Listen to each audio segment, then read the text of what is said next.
Mantan suami dan istrinya mengira aku masih jadi buru babu saat dia menginap di kontrakan. Mereka tak tahu aku sudah jadi bos di sini. Ku buat mereka malu saat mencoba menghinaku babu kontrakan. Assalamualaikum warahmatullahi wabarakatuh. Selamat datang di LA Stories. Di balik senyuman ada air mata yang tak terlihat. Di balik tawa, ada kisah yang tak pernah diceritakan. Ini adalah LA Stories, tempat di mana kisah nyata jadi pelajaran, dan luka hati jadi kekuatan.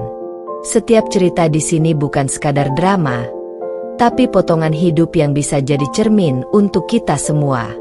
Siapkan hatimu, karena apa yang kamu dengar bisa mengubah cara pandangmu selamanya. Ini bukan sekadar cerita. Ini adalah kenyataan yang belum tentu sanggup kamu jalani.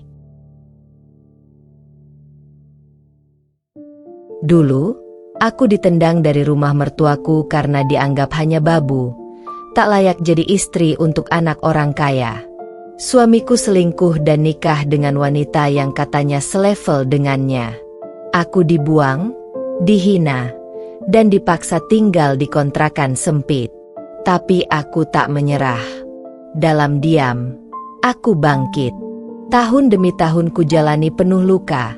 Sampai akhirnya aku berhasil membangun bisnis laundry yang kini memiliki puluhan cabang. Dan semua bermula dari kontrakan itu. Suatu hari, mantan suamiku dan istri barunya menginap di kontrakan lama tempat aku dulu tinggal. Mereka pikir aku masih babu di sana. Mereka datang dengan sombong, meledek dan menginjak harga diriku. Tapi mereka tak tahu, akulah pemilik kontrakan itu sekarang. Bahkan aku bos besar di area itu. Apa yang terjadi saat mereka mencoba menghinaku di hadapan warga? Aku beri mereka pelajaran yang tak akan mereka lupakan seumur hidup. Sebuah kisah balas dendam, harga diri, dan kebangkitan perempuan dari kehancuran hingga jadi penguasa. Like jika kamu percaya bahwa perempuan bisa bangkit meski pernah dihancurkan. Komen kalau kamu pernah diremehkan tapi kini sukses membuktikan. Subscribe untuk kisah inspiratif dan penuh semangat lainnya dari para perempuan hebat yang berani berdiri di atas luka.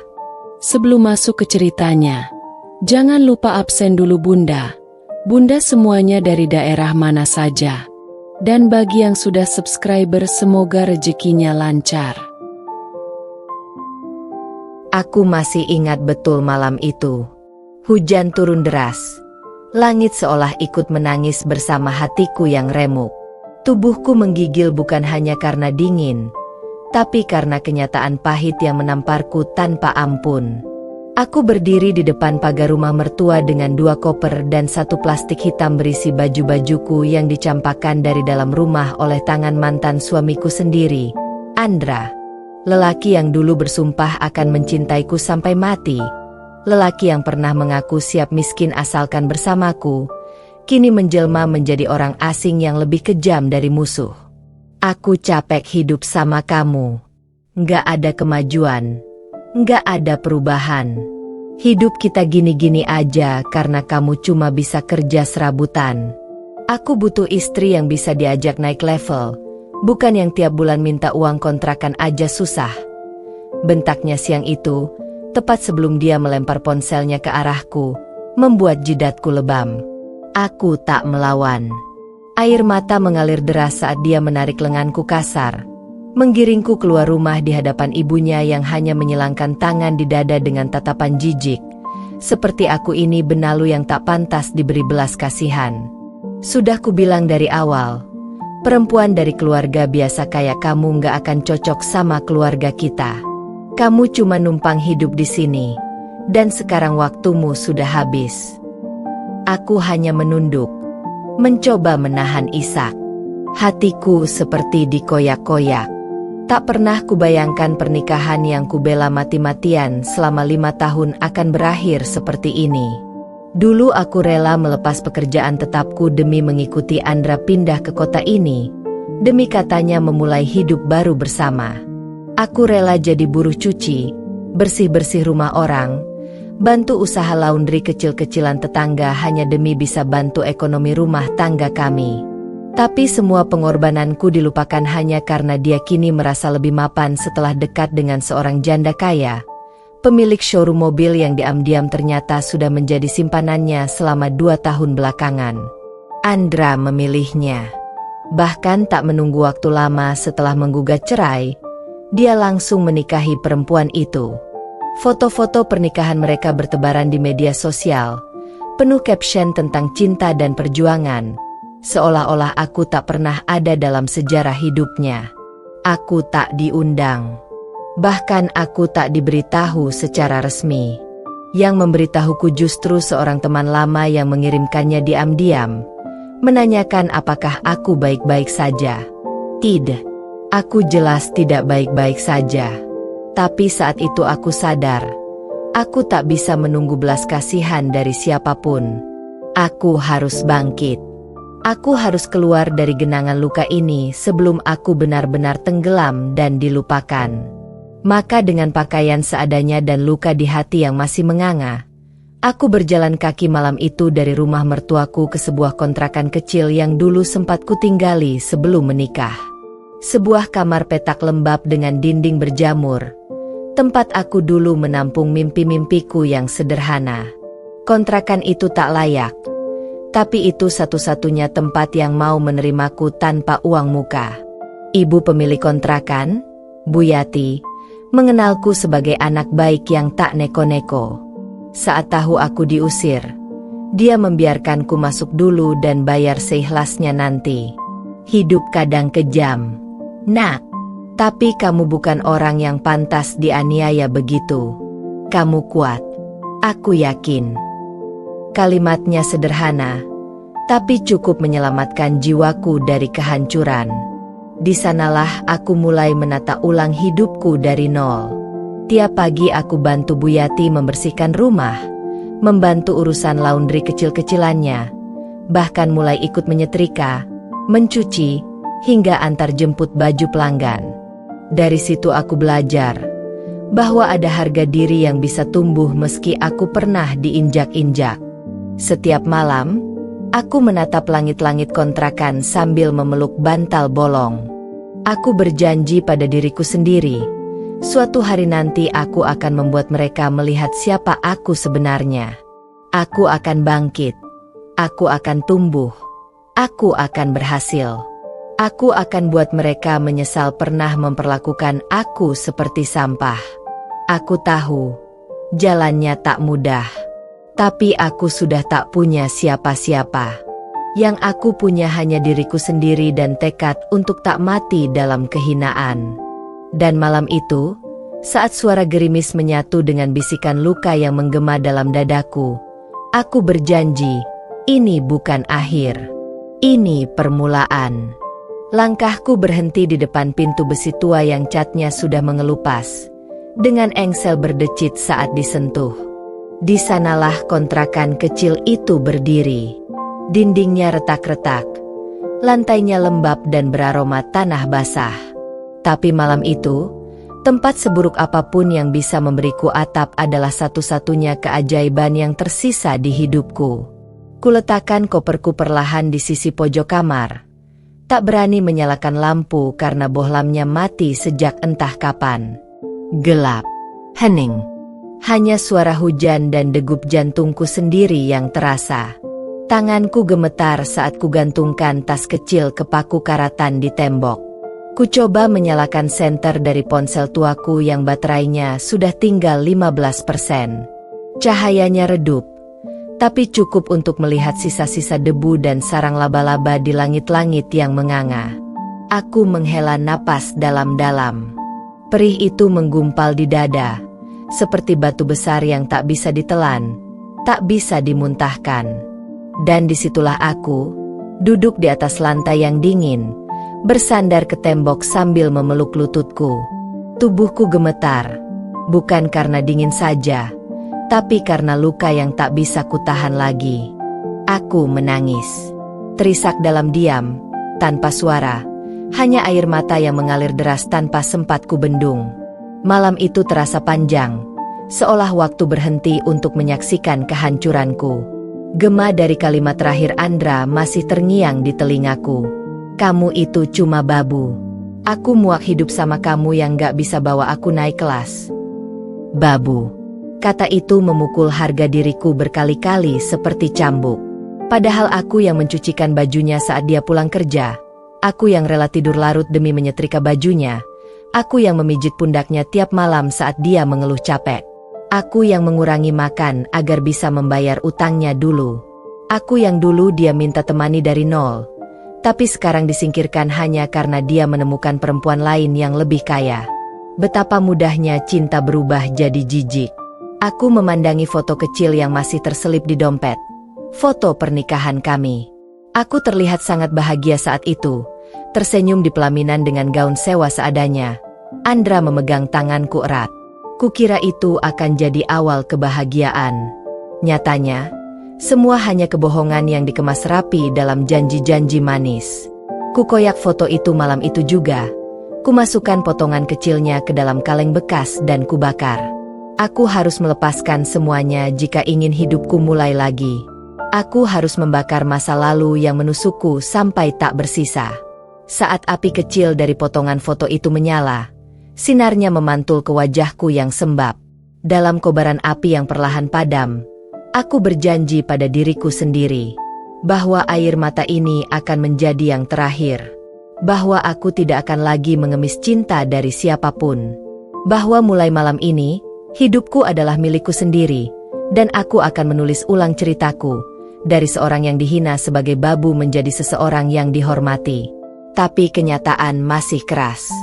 Malam itu aku tidur tanpa kasur, hanya beralaskan jaket tua dan koper sebagai bantal. Setiap gerakan terasa nyeri. Tidak ada bantal empuk, tidak ada pelukan suami, tidak ada rumah hangat. Yang ada hanya tembok dingin, lantai kasar, dan suara tangis yang pecah dari dalam diriku sendiri. Aku tak bisa tidur. Mataku hanya terpejam sebentar-sebentar, dan tubuhku nyaris membeku karena udara malam terlalu menusuk. Aku kelaparan. Aku belum makan sejak pagi, dan tak ada uang di dompet selain beberapa lembar recehan yang tak cukup untuk membeli apapun. Namun saat subuh menjelang, sesuatu dalam diriku mulai berubah. Di tengah rasa lapar, dingin, dan luka yang masih menganga, aku mulai merasakan satu hal yang tak pernah muncul sebelumnya. Tekad. Aku tahu aku tak bisa begini terus. Aku tahu aku tak boleh mati dalam keadaan seperti ini. Aku tidak bisa membiarkan orang-orang yang membuangku tertawa puas melihat kehancuranku. Besok pagi, aku akan mulai bergerak. Aku akan kembali ke Bu Yati dan menawarkan bantuanku untuk membersihkan laundry. Aku akan menyapu, mengepel, mencuci, mengantar jemput baju, apapun. Asal aku tak menyerah. Aku akan bekerja sampai tulangku hancur kalau perlu. Tapi aku akan bangkit. Dan suatu hari, Andra dan istrinya itu akan melihatku bukan lagi sebagai babu, tapi sebagai seseorang yang berdiri di atas keberhasilan yang mereka anggap mustahil kucapai. Malam itu, aku tidur dalam sakit. Tapi aku bangun dengan dendam. Dan dari dendam itulah kekuatanku tumbuh. Mentari belum sepenuhnya muncul ketika aku melangkah keluar kamar kontrakan. Rambutku masih kusut, mataku bengkak karena kurang tidur, dan perutku melilit karena semalam tak ada setetes pun makanan yang masuk. Tapi aku berdiri. Meski lututku masih goyah, aku memaksakan tubuh ini berjalan ke depan rumah Bu Yati, pemilik kontrakan yang juga menjalankan usaha laundry rumahan di seberang kamar kontrakanku. Bu Yati, wanita paruh baya dengan wajah lelah namun hangat, menyambutku dengan tatapan penuh iba. "Kamu belum makan, Nak?" tanyanya pelan. Aku hanya tersenyum kaku dan mengangguk pelan. "Saya bantu setrika, Bu. Apa saja boleh." Kalimatku singkat, tapi getaran dalam suaraku tak bisa kusembunyikan. Aku malu. Sangat malu. Dulu aku adalah istri seorang laki-laki dengan mobil mewah, rumah besar, dan impian sederhana tentang keluarga bahagia. Kini aku meminta pekerjaan harian, menawarkan tenaga dengan upah yang bahkan belum tentu cukup untuk makan 2 kali sehari. Tapi aku tetap bertahan. Karena kalau aku berhenti, maka semua hinaan itu akan jadi nyata. Maka dari pagi hingga sore hari itu, aku membantu mencuci pakaian, menyetrika baju-baju pelanggan, menyapu halaman, bahkan mengantar pakaian ke rumah-rumah pelanggan. Setiap langkah kaki terasa berat, bukan karena lelah semata, tapi karena tatapan tetangga yang seperti peluru tajam menghantam dadaku satu persatu. Itu bukan yang dulu jadi istri anak Pak Anwar ya? Sekarang kerja nyuci ya di sini? Bisik seorang ibu yang duduk di warung kecil samping kontrakan. Suaranya pelan, tapi cukup keras untuk sengaja ku dengar. Aku tak menoleh. Ya ampun, dari nyonya jadi babu. Hidup tuh kayak roda ya, Mbak. Tapi kok kayaknya rodanya pecah? Sambung temannya sambil cekikikan tertahan. Lalu tawa kecil terdengar. Tawa yang terasa seperti cakar mencabik wajahku. Aku gigit bibirku. Keras. Sampai hampir berdarah. Aku tak boleh membalas.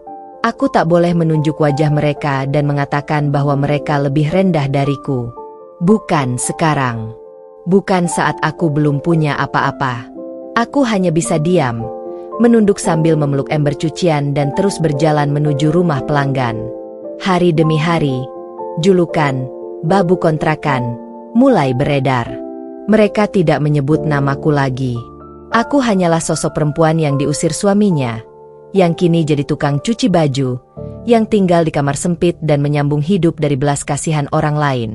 Tapi apa mereka tahu bahwa tiap malam aku berdoa dengan air mata yang menetes di sajadah robek? Apa mereka tahu bahwa tiap lelah yang kupikul adalah bahan bakar untuk membuktikan bahwa aku bisa hidup lebih dari sekadar bertahan? Aku ingat suatu sore, saat aku selesai mengantar laundry ke rumah salah satu pelanggan, anak gadis mereka menyambutku di teras. "Mbak, kamu yang dulu tinggal di rumah gede itu kan? Sekarang kok jadi pembantu sih?" Tanyanya polos. Tak ada niat menyakiti, hanya rasa penasaran anak kecil yang tajam seperti pisau. Aku hanya tersenyum, lalu menunduk dan menjawab, karena Tuhan sedang menguji seberapa besar aku mampu bertahan. Aku pulang dengan langkah berat, tapi anehnya, semakin banyak yang meremehkan, semakin dalam luka yang mereka torehkan, justru semakin besar pula api dalam dadaku menyala. Aku ingin membuktikan. Aku ingin membuat mereka menggigit lidah sendiri suatu hari nanti. Maka aku mulai menyisihkan sedikit demi sedikit dari upah harian. Aku tak pernah beli jajan, tak pernah beli kosmetik. Bajuku hanya 2 pasang, dan semuanya hasil cuci sendiri. Tiap malam aku mencatat. Aku mulai memperhatikan alur laundry. Bagaimana alur kerja, bagaimana promosi lewat mulut ke mulut, bagaimana sistem antar jemput bekerja, bagaimana hitungan modal dan keuntungan. Diam-diam aku belajar. Aku menonton video tutorial lewat ponsel jadulku saat sinyal memungkinkan. Aku mencatat. Aku menganalisis. Karena aku tahu, satu-satunya cara untuk melawan hinaan itu adalah dengan naik jauh lebih tinggi dari mereka yang meremehkanku. Dan pada suatu malam, saat suara tawa ibu-ibu kontrakan kembali terdengar menertawakanku karena baju mereka kujemur terlalu dekat dengan jemuran mereka, aku hanya diam. Tapi dalam hati aku berbisik, tertawalah sekarang, karena suatu hari kalian akan menyesal telah menertawakan seorang perempuan yang tak pernah berhenti berjuang. Aku bukan lagi wanita yang sama. Luka telah menumbuhkan kekuatan yang tak bisa dilihat mata. Dan meski dunia menyebutku babu hari ini, aku tahu suatu hari aku akan berdiri di tempat yang tak pernah bisa mereka jangkau. Dunia menertawakanku, membuangku ke lubang paling gelap yang bahkan cahaya pun enggan mampir. Tapi di sanalah aku menemukan sesuatu yang jauh lebih tajam dari pedang, lebih panas dari bara, dan lebih kuat dari baja, keyakinan. Bukan karena aku selalu yakin segalanya akan mudah, tetapi karena aku tahu tidak ada siapapun yang akan datang menyelamatkanku. Tak ada pahlawan berkuda putih, tak ada pelindung yang akan menyeka air mataku, tak ada cinta yang akan membawaku kembali. Aku hanya punya diriku sendiri. Dan jika dunia telah menutup semua pintu untukku, maka aku akan menciptakan pintuku sendiri, dengan tanganku, keringatku, dan luka-lukaku. Setelah beberapa minggu membantu di laundry milik Bu Yati, aku mulai terbiasa dengan ritmenya. Mencuci, menyetrika, melipat, mengantar. Semua kulakukan tanpa celah. Tapi bukan sekadar mengerjakan. Aku mengamati. Bagaimana pelanggan datang. Apa yang mereka keluhkan. Apa yang mereka harapkan. Aku perhatikan ada satu hal yang berulang muncul. Pelanggan butuh layanan cepat, bersih, rapi, dan, jika bisa, diantar. Di antara semua cucian yang kutangani, aku mulai melihat celah. Celah untuk tumbuh. Peluang untuk bertumbuh dari babu menjadi pelaku usaha. Bukan hari itu, bukan bulan itu, tapi aku tanam benihnya sejak saat itu. Aku mulai mencatat pelanggan. Aku menyimpan nomor mereka. Aku membangun hubungan. Meski statusku hanya tukang setrika, aku selalu memastikan senyumku ramah, pelayananku rapi, dan bicaraku sopan. Beberapa pelanggan bahkan mulai memanggilku langsung untuk antar jemput. Tak lagi lewat Bu Yati. Aku tak curang. Aku tetap memberikan penghasilan itu ke Bu Yati. Tapi aku mulai memahami satu hal penting. Kepercayaan adalah modal utama. Dan aku mulai mengumpulkannya. Sedikit demi sedikit. Selembar demi selembar. Tiap malam aku belajar dari sisa kuota malam. Ku ketik, cara memulai usaha laundry, modal kecil usaha rumahan, sistem penjemputan laundry motor, hingga cara promosi ke pelanggan setia.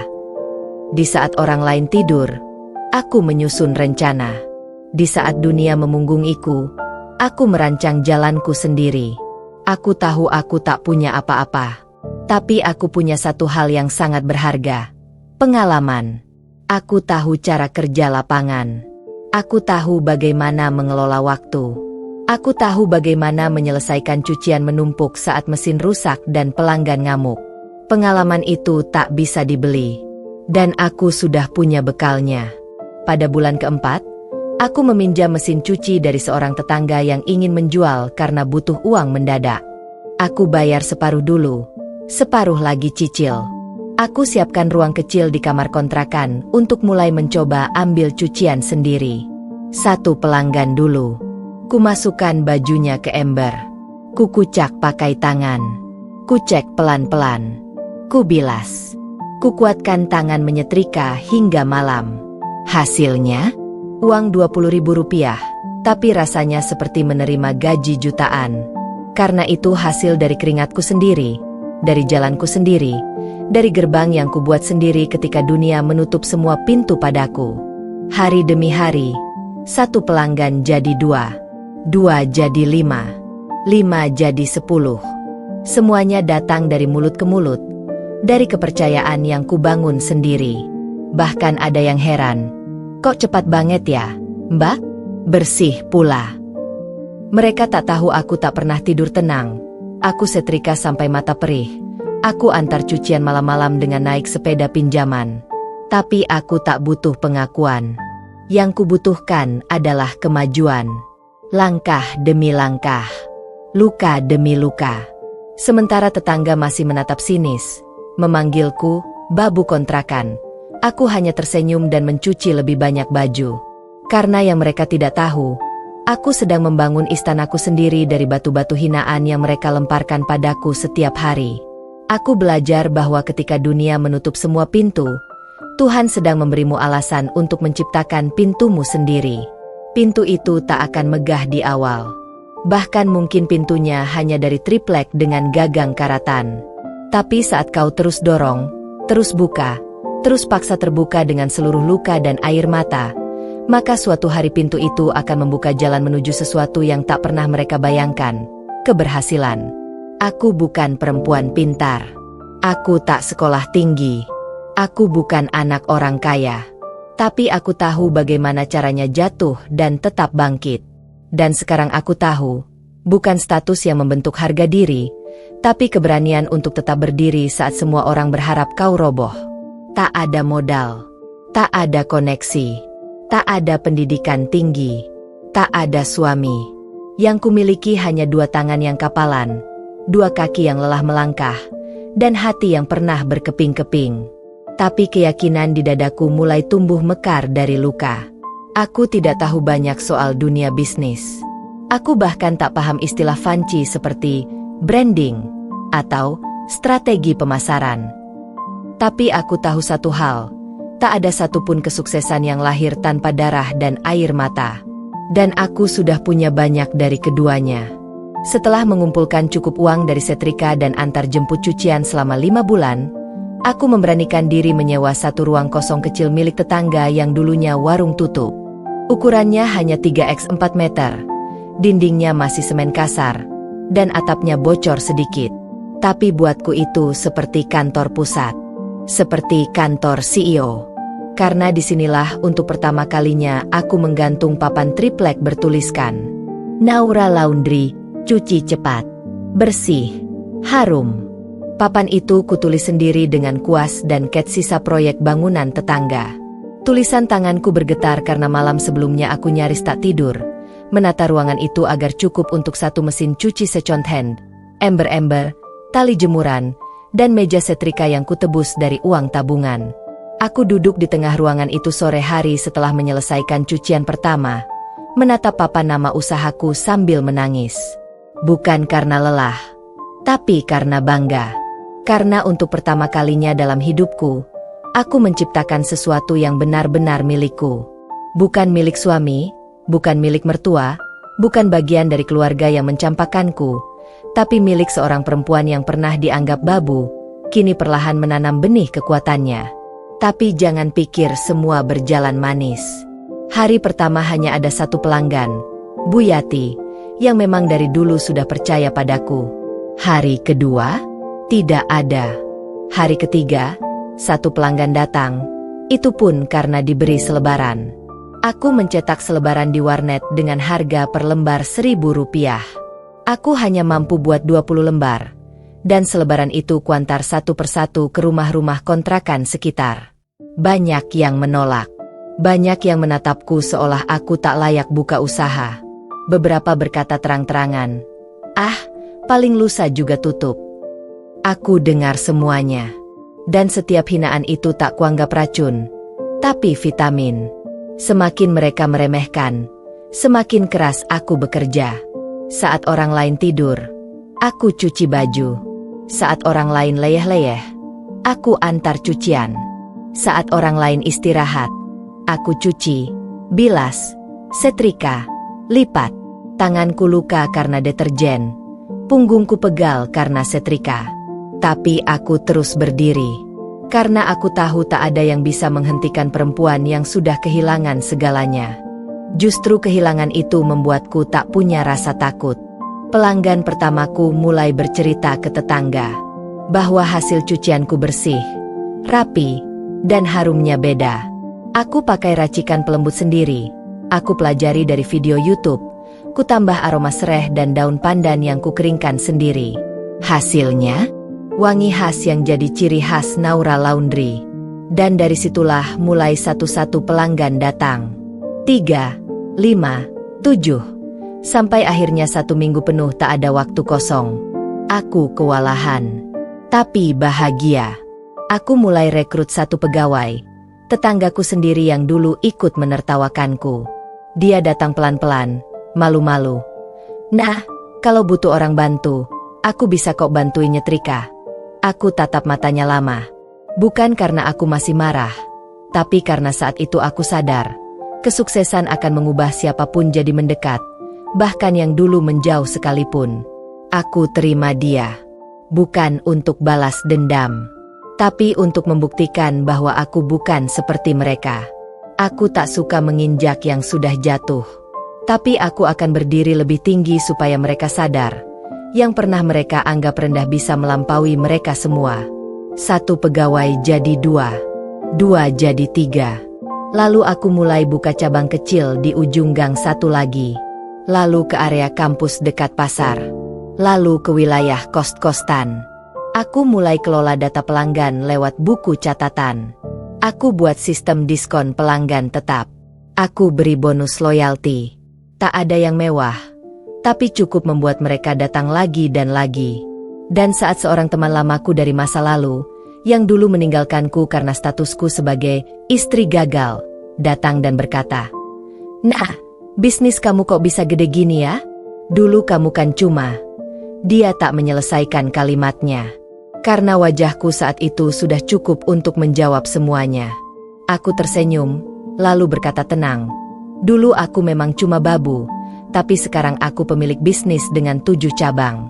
Dan semuanya berdiri dari titik terendah, bukan dari warisan atau bantuan siapa-siapa. Dia terdiam. Dan aku tahu, dalam hatinya, dia mulai menyesali bagaimana dulu ia ikut membuangku hanya karena aku jatuh. Tapi aku tak peduli. Karena kini hidupku bukan untuk membuktikan apapun pada orang lain. Hidupku kini adalah tentang membayar lunas harga diriku yang dulu mereka injak, dan membungkusnya dalam mahkota yang kubangun sendiri. Aku bukan lagi perempuan yang tinggal di kontrakan gelap dan dingin. Aku kini adalah pemilik dari tempat itu. Dan perlahan, dunia mulai mengenalku bukan dari masa laluku, tapi dari keberanianku membangun masa depan. Dari nol, dari luka, dan dari air mata. Hari itu panas. Langit seperti menekan bumi dengan sinarnya yang menyengat. Keringat mengucur dari pelipisku saat aku berjalan keliling gang, menenteng selebaran promosi bertuliskan, "Cuci kiloan murah, harum, cepat, rapi, Naura Laundry. Jemput antar gratis." Aku mengenakan jilbab hitam polos dan blus lusuh yang dulu pernah jadi baju kerjaku di rumah tangga orang.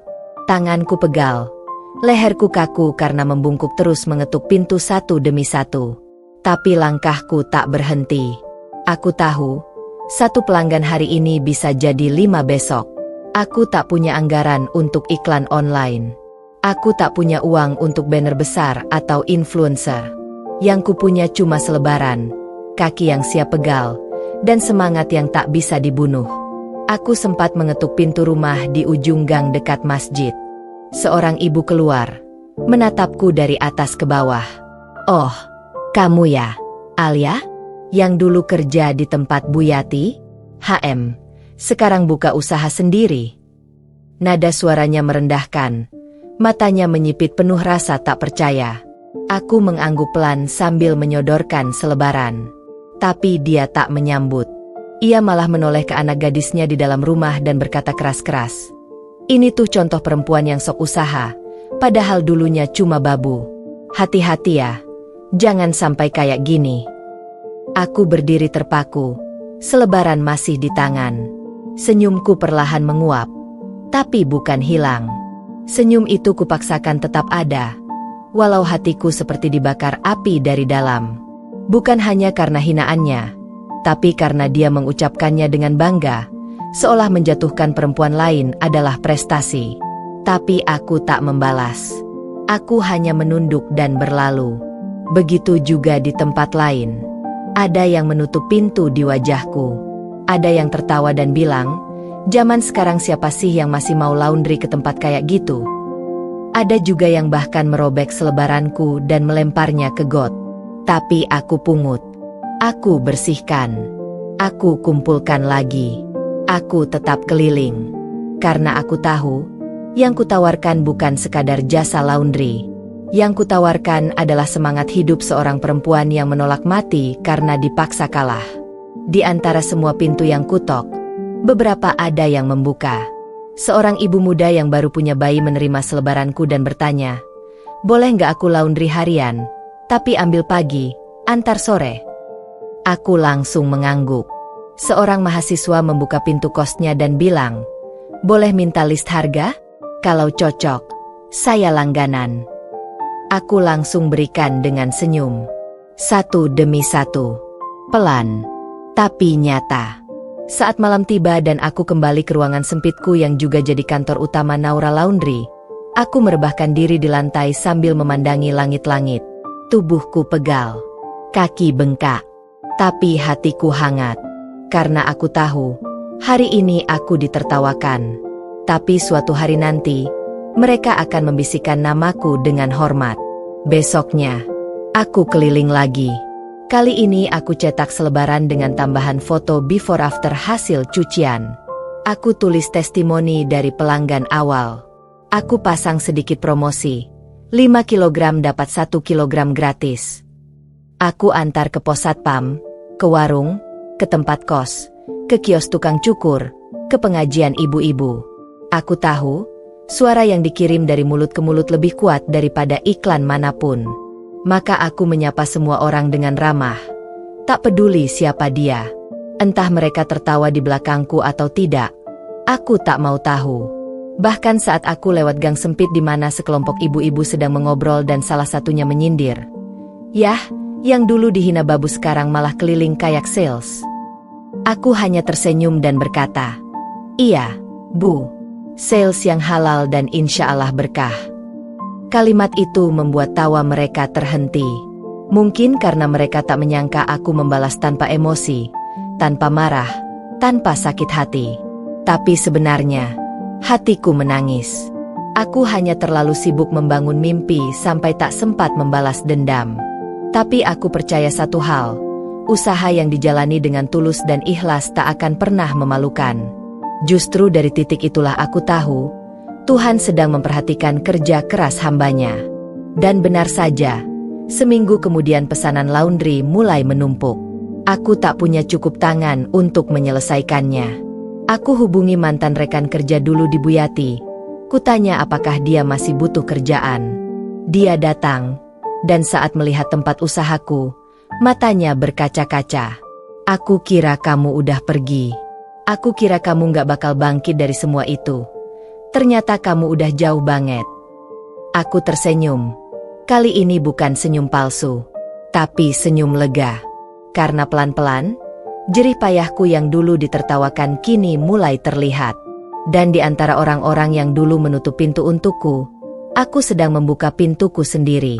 Bukan dari emas, bukan dari batu bata, tapi dari keyakinan yang tak pernah mati. Hari demi hari kulalui dengan napas yang panjang, peluh yang menetes tanpa ampun, dan semangat yang tak henti aku sulut sendiri.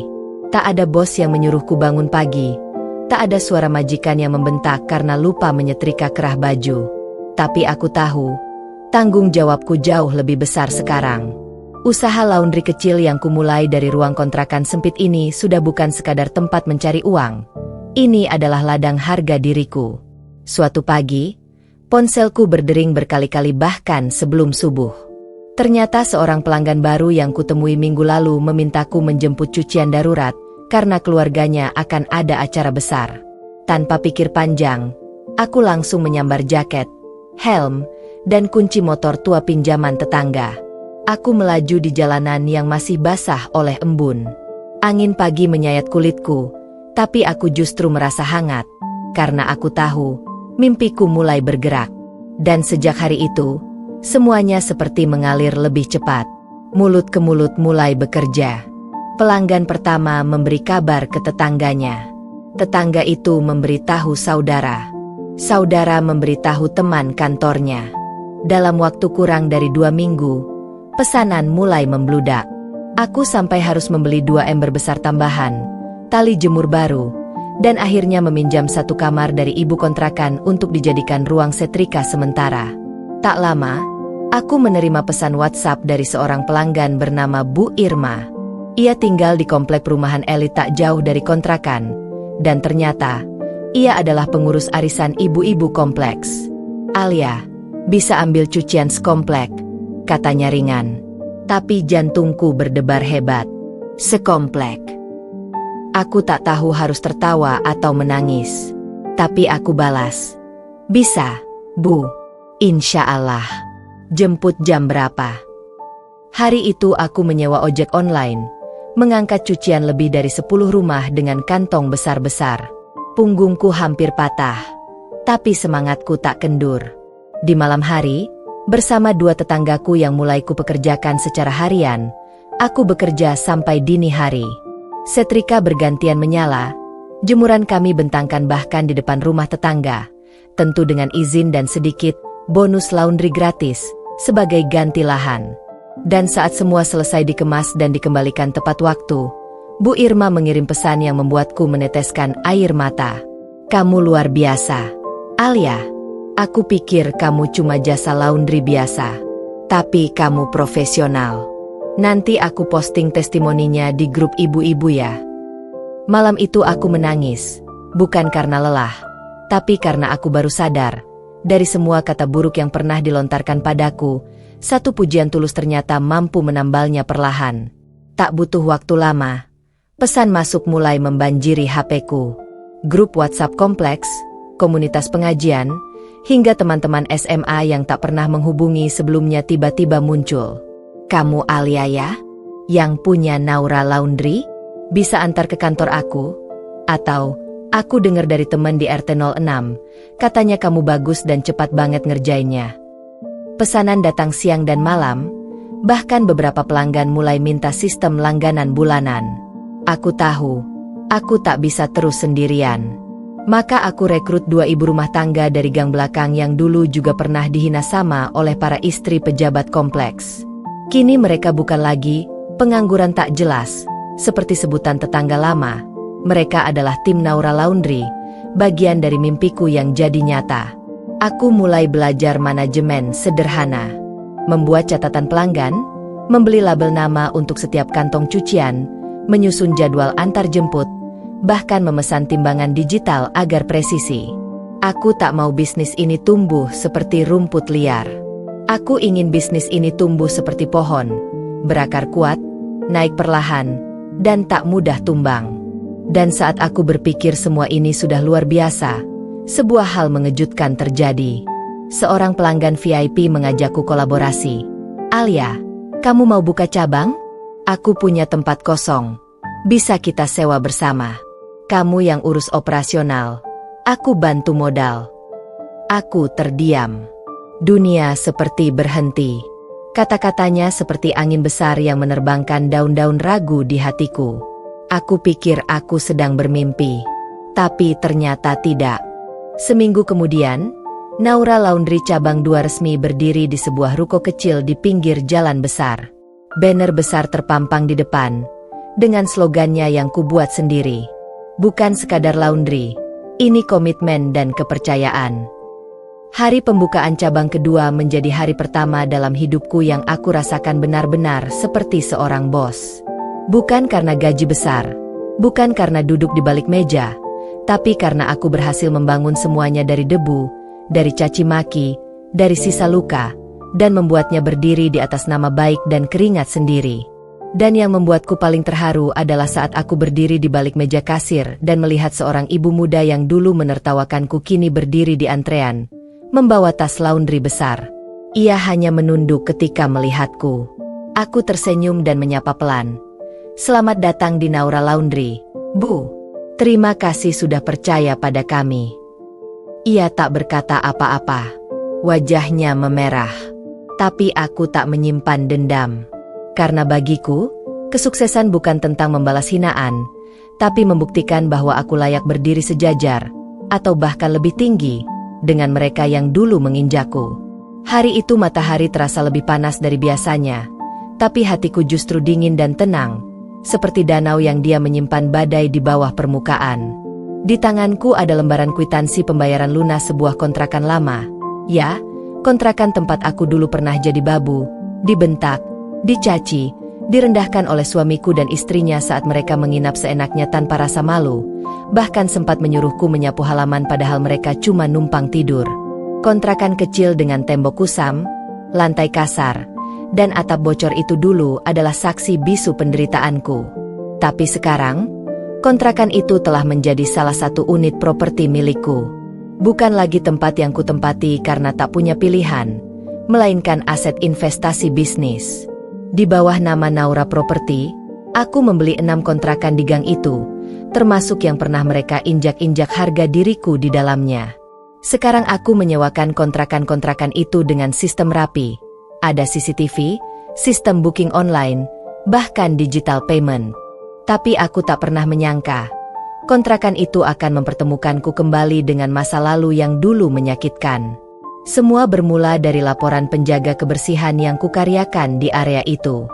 "Bu Alia, ada tamu baru nginap di unit C3. Katanya si suami istri baru dari luar kota, belum bayar DP, tapi minta menginap dulu semalam." Aku langsung membuka file penyewa. Tak ada nama terdaftar. Aku periksa CCTV lewat ponsel. Dan di sanalah mereka, Reno dan Diah, mantan suami dan istri barunya. Dunia seperti berhenti berdetak sedetik. Aku mengernyit, memastikan ini bukan halusinasi. Tapi sorot mata jumawa Reno dan langkah sombong dia tak berubah sedikit pun. Bahkan cara mereka membanting pintu kontrakan itu masih sama seperti dulu saat mereka memakiku di depan tetangga. Aku menarik napas panjang. Tak marah, tak menangis. Aku hanya berdiri dan mengamati. Karma memang lucu caranya mempertemukan. Tak butuh waktu lama, Reno mendatangi penjaga kontrakan dan mulai bersuara tinggi. Mana pemilik kontrakan ini? Gimana sih? Kamar mandi mampet. AC-nya berdebu. Ini penginapan macam apa? Kami ini orang penting. Ngerti? Suruh pemiliknya ke sini sekarang. Katanya dengan suara keras, membuat beberapa penyewa lain mulai mengintip. Petugas kami tenang. Ia hanya menjawab, "Baik, Pak. Nanti Bu Alia akan datang langsung." Seketika wajah Reno berubah. "Alia siapa? Kenapa namanya familiar?" Aku tak menunggu lama. Dengan langkah tenang, aku datang ke kontrakan itu. Dengan blazer abu lembut, celana panjang rapi, dan sepatu pantofel bersih, aku berdiri di depan pintu kontrakan yang dulu aku bersihkan sambil menangis. Pintu dibuka keras. Reno tertegun. Dia juga tampak seperti melihat hantu dari masa lalu. Mulut mereka terbuka, tapi tak ada suara keluar. "Ada yang bisa saya bantu, Pak, Bu?" Ucapku tenang, sopan, tapi dingin seperti pisau baja yang siap menebas ego siapapun. Reno menelan ludah. "Alia." Dia menyeringai gugup. "Heh, kamu masih kerja di sini? Kontrakan begini, kamu tetap babu ya?" Aku tersenyum. Senyum kemenangan. "Oh, bukan. Saya pemiliknya. Ini unit milik saya. Dan FA, semua kontrakan dari C1 sampai C6 adalah milik saya. Saya pemilik sah, manajer operasional, dan penanggung jawab area ini." Mata mereka membelalak. Dia spontan melangkah mundur. "Enggak mungkin. Kamu kan, babu. Kamu dulu cuci baju orang." Aku mengangguk. "Ya, dan berkat jadi babu itulah aku bisa beli kontrakan ini, dan 5 lainnya. Setiap uang yang kalian remehkan dulu, kini berlipat jadi aset yang kalian injak dengan penuh hinaan." Reno mencoba menyelamatkan harga dirinya. "Heh, nggak perlu sombong, Alia. Kami cuma nginap sementara. Nggak tahu juga ini kontrakan kamu. Ya udah kami pergi aja." Aku angkat tangan. "Oh tidak, kalian belum bayar. Minimal bayar semalam, Rp150.000. Saya tidak izinkan siapapun meninggalkan properti saya dengan utang." Mereka terdiam. Dia membuka dompet. Kosong. Reno membuka dompet. Hanya ada uang Rp50.000. Aku menahan senyum. Beginikah akhirnya pria yang dulu menyombongkan mobil cicilan dan gaji kantoran? Kalau tidak mampu, ya bisa bayar pakai cuci kamar mandi. Dulu kalian menyuruhku membersihkan tempat ini, sekarang giliran kalian. Ucapku datar, penuh ironi. Mereka terdiam. Tak bicara. Dia menarik Reno masuk. Pintu dikunci. Tapi aku sudah puas. Aku tak butuh mereka minta maaf. Aku hanya ingin mereka tahu bahwa yang dulu mereka hina kini lebih tinggi dari yang mereka sangka. Malam itu, penjaga mengabari bahwa Reno dan dia keluar diam-diam lewat belakang kontrakan, meninggalkan selembar uang Rp50.000 dan catatan tulisan tangan. "Maaf, kami belum bisa bayar penuh." Aku tertawa kecil. Tapi bukan tawa puas. Ini tawa pengingat bahwa waktu selalu menyimpan kejutan. Dan jika kita cukup sabar, cukup kuat, dan cukup teguh berdiri meski berkali-kali diinjak, kita akan melihat orang-orang yang meremehkan kita akhirnya tunduk pada kenyataan yang mereka hindari. Aku menatap papan kontrakan yang kini berwarna hijau bersih, dengan cat putih baru dan lampu terang. Dulu disinilah aku tidur di lantai, dengan selimut tipis dan bantal sobek. Sekarang, orang-orang menyewa tempat ini dari aplikasi yang kubuat sendiri. Dan nama yang tertulis di balik sertifikat kontrakan ini bukan lagi Reno atau Diah, tapi Alia, wanita yang mereka kira akan selamanya jadi babu. Mentari pagi menyembul perlahan dari balik gedung-gedung tinggi, menghangatkan langit Jakarta yang beranjak sibuk. Tapi bagiku, pagi ini lebih dari sekadar awal hari. Ini adalah permulaan dari babak baru, babak di mana nama Alia, yang dulu cuma disebut dalam cibiran dan cemoohan, kini bergema di layar kaca, di media sosial, dan di hadapan ribuan orang. Hari ini, Naura Laundry OO Property Management akan menjadi sorotan utama di stasiun TV nasional dalam program bertajuk Inspirasi Perubahan Hidup. Aku yang dulu dianggap tak lebih dari babu, kini berdiri sebagai CEO bisnis mandiri dengan lebih dari 40 karyawan dan 3 cabang berkembang. Pagi itu, kru televisi sudah tiba. Kamera, lighting, dan mikrofon berseliweran di kantorku yang rapi dan penuh nuansa soft green.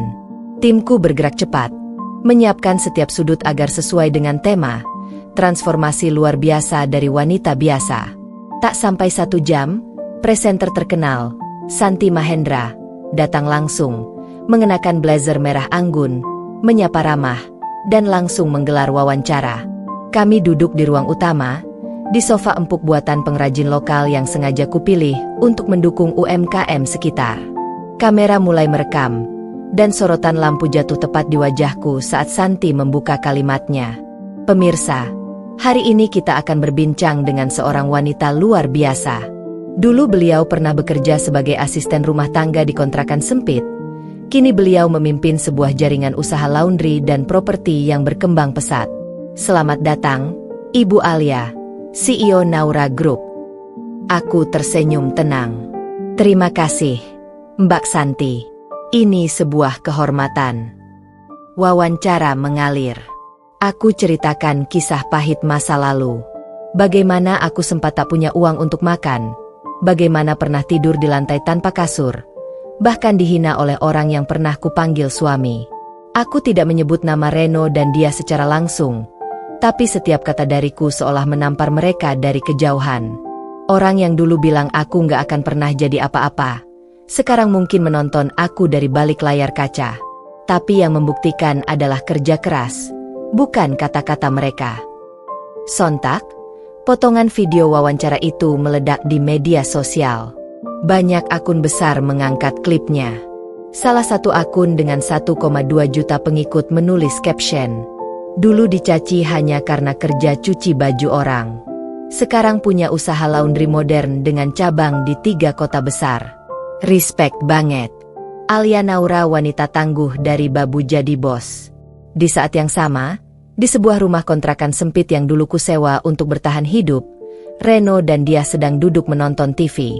Mereka tak menyangka, wajah yang muncul di layar adalah aku, dengan blazer mahal, riasan profesional, dan nama besar di pojok kanan atas layar, Alia Putri Pratama, CEO Naura Group. Reno melongo. Dia menjatuhkan sendok makannya. Tuh, itu kan. Dia tak bisa menyelesaikan kalimatnya. Matanya membelalak. Wajahnya merah padam. Reno berusaha tertawa sinis. Tapi tawanya kaku. Paling juga numpang tampil. TV sekarang cari sensasi. Tapi saat presenternya berkata, "Ibu Alia, bisnis Anda luar biasa. Ada rencana ekspansi ke Surabaya dan Bandung juga." Ya. Mereka berdua menunduk. Mereka tahu, ini bukan sensasi. Ini kenyataan yang tak bisa mereka hindari.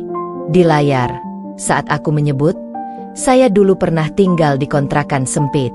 Bahkan pernah disuruh nyapu halaman kontrakan oleh orang yang justru numpang tinggal. Tapi saya belajar dari sakit hati. Dan kini saya membeli kontrakan itu. Semua unitnya, saya kelola sendiri. Reno mencengkram pinggiran sofa. Dia menutup wajah. Mereka sadar, aku sedang membicarakan mereka, tanpa menyebut nama, tapi menyayat harga diri mereka dengan sangat jelas. Tak sampai malam, akun media sosialku penuh notifikasi. Pesanan laundry melonjak. Agen properti ingin kerja sama. Dan yang lebih menohok, seorang tetangga lama mengirimiku DM. "Mbak Alia, Reno dan istrinya habis diejek sama tetangga gara-gara nonton wawancara tadi.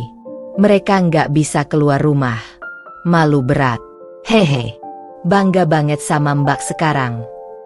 Aku hanya menjawab dengan emotikon senyum. Aku tidak perlu membalas dengan kata-kata kasar. Balas dendamku cukup dengan keberhasilan. Tak perlu mengangkat tangan, karena aku telah berdiri lebih tinggi. Malam itu aku duduk di balkon rumahku, yang jauh dari kata kontrakan. Rumah 2 lantai, dengan kolam kecil dan taman mungil. Aku menatap langit. Mengingat malam-malam ketika aku menangis dalam gelap, sendirian, tanpa harapan.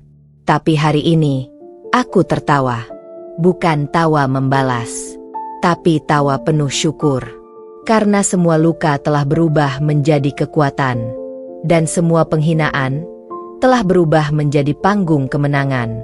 3 hari setelah tayangan itu viral dan masuk trending 3 di YouTube serta TikTok, kantorku jadi lautan tamu. Bukan hanya investor dan wartawan, tapi juga orang-orang dari masa laluku yang tiba-tiba ingat kalau aku pernah jadi bagian hidup mereka. Satu persatu bermunculan, menyamar sebagai teman, rekan lama, bahkan pura-pura tak sengaja lewat. Tapi hari ini, aku tak siap dengan kejutan berikutnya.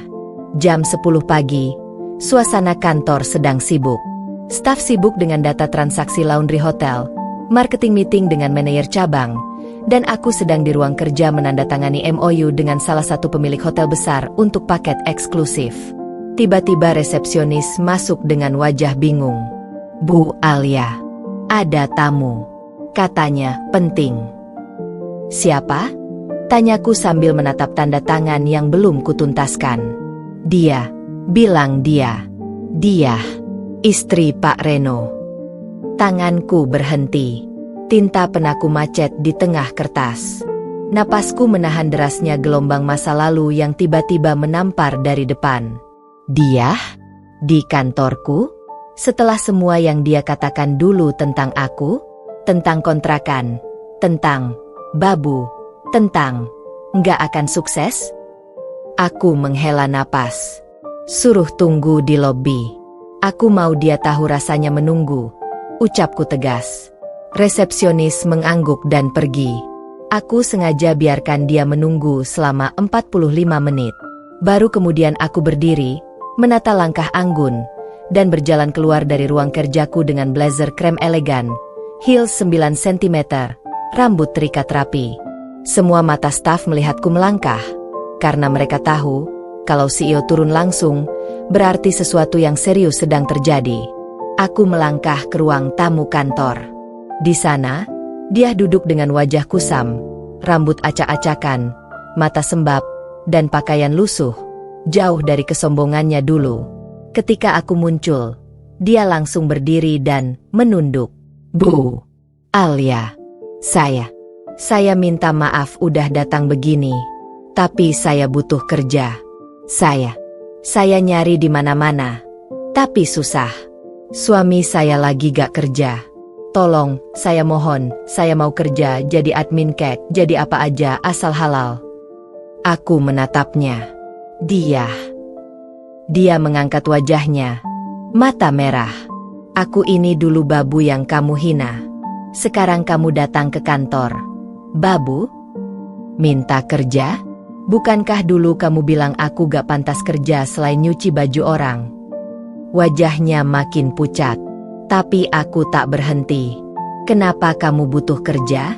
Bukannya kamu dulu hidupnya enak? Suamimu kaya? Ingat waktu kamu suruh aku nyapu teras kontrakan kayak binatang? Sekarang kamu mau aku kasih kerja?" Dia langsung berlutut. Maaf, Alia. Saya salah. Saya nyesel. Saya mohon, demi anak-anak saya. Kami sudah susah. Kami bahkan gak bisa bayar kontrakan. Tolong, saya mohon." Semua karyawan mulai melongok dari balik kaca ruangan. Beberapa sudah merekam secara diam-diam. Aku membiarkannya. Aku ingin dunia tahu. Inilah balasan dari kesombongan dan penghinaan. Aku berdiri lebih dekat. "Dia, aku akan uji kamu. Sama seperti kamu dulu mempermalukanku. Kalau kamu sanggup, kamu kerja di sini. Tapi kamu harus mulai dari bawah.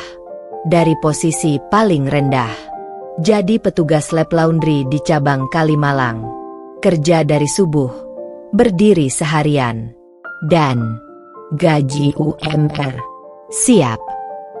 Dia mengangguk cepat. Walau air matanya deras. Saya siap. Saya mohon, kasih saya kesempatan. Aku tersenyum tipis. Satu syarat terakhir. Dia memandangku dengan bingung. Kamu sujud. Di depan semua stafku.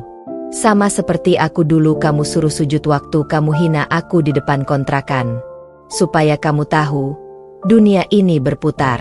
Yang dulu kamu injak, sekarang bisa berdiri di atasmu. Dia tercekat. Tapi, dia benar-benar bersujud. Tangisnya pecah. Maafkan saya, Alia. Maaf, saya salah besar. Saya hina kamu. Saya jahat. Saya hina kamu kayak kamu bukan manusia. Tapi sekarang saya sadar, saya minta ampun. Aku menoleh ke para staf yang menyaksikan kejadian itu. Semua terdiam. Hening. Beberapa menahan emosi. Beberapa tak percaya.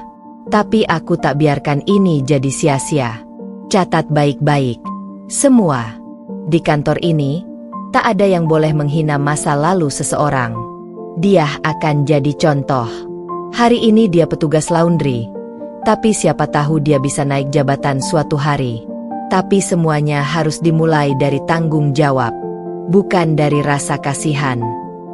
Aku menoleh ke dia. Bangun. Mulai besok, kamu training di cabang Kalimalang. Kalau kamu kuat, bertahan.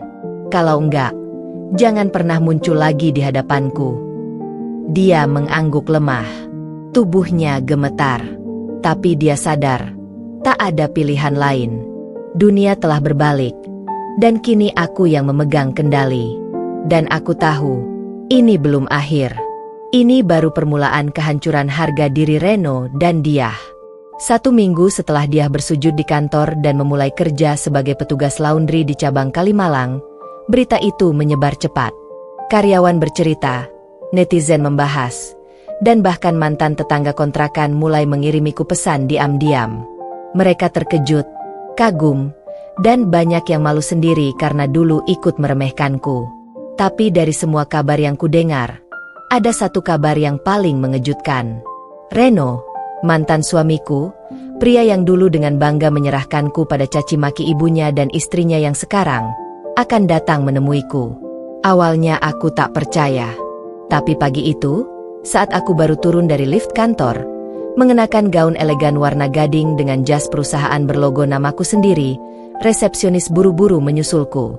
Bu Alia, maaf, ada yang maksa masuk. Namanya Reno. Dia bilang mantan suami ibu. Dia minta waktu bicara. Aku berhenti seketika. Jantungku berdetak cepat. Bukan karena takut.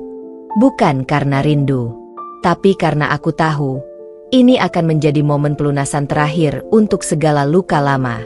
Aku tak langsung menemuinya. Aku biarkan dia menunggu di ruang meeting kecil yang dingin, tanpa AC. Kubuat dia menunggu hampir 1 jam. Seperti dulu aku menunggu waktu untuk menangis di balik pintu kontrakan yang dingin, lapar, dan tanpa cinta. Setelah cukup lama, barulah aku melangkah masuk. Ketika pintu kubuka, dia berdiri tergesa.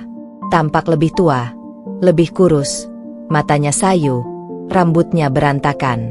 Pria yang dulu penuh arogansi kini hanya seperti bayangan dari bayangan masa lalu. Alia. Tunggu, potongku cepat. Aku duduk dengan anggun di kursi meeting. Bukan kamu yang berhak menyebut namaku seperti itu. Apa maksud kedatanganmu? Dia menunduk. Aku tahu aku banyak salah. Aku cuma mau minta kerja. Aku lihat dia kerja di sini. Dia cerita kalau kamu masih baik. Aku pikir, mungkin kamu bisa bantu aku juga. Aku gak minta jabatan tinggi. Jadi satpam juga gak apa-apa. Aku cuma butuh kerja. Hatiku tidak terenyuh. Tidak sedikit pun. Karena sosok yang berdiri di hadapanku inilah yang dulu menampar pipiku tanpa ampun. Hanya karena ibunya menyuruh. Karena dialah yang menendang koperku keluar dari kontrakan. Sambil tertawa bersama dia. Karena dia pernah bilang, hidupmu gak akan jadi apa-apa tanpa aku, Alia. Aku membuka laptop. Lalu mengakses file lama. Yang selama ini kusimpan. Bukan untuk balas dendam. Tapi untuk pengingat luka yang harus kujadikan pelajaran. Kuputar rekaman CCTV kontrakan yang diam-diam dulu kucuri dari kamera tetangga. Terlihat Reno berdiri sambil menunjuk wajahku. Lalu menamparku keras. Lalu menyeret koperku keluar. Dan berkata, buruh babu gak pantas tinggal di sini. Pergi sana.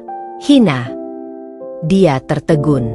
Matanya mulai berkaca-kaca. Itu. Kamu simpan rekamannya. Aku menatapnya tajam. Kamu pikir aku akan lupa? Tidak.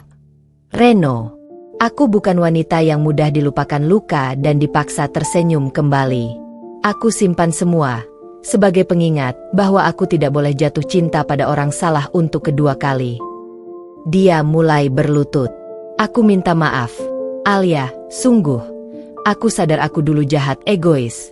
Aku pikir kamu gak akan pernah jadi apa-apa. Tapi aku salah. Aku malu. Aku gak bisa tidur tiap malam sejak lihat kamu di TV.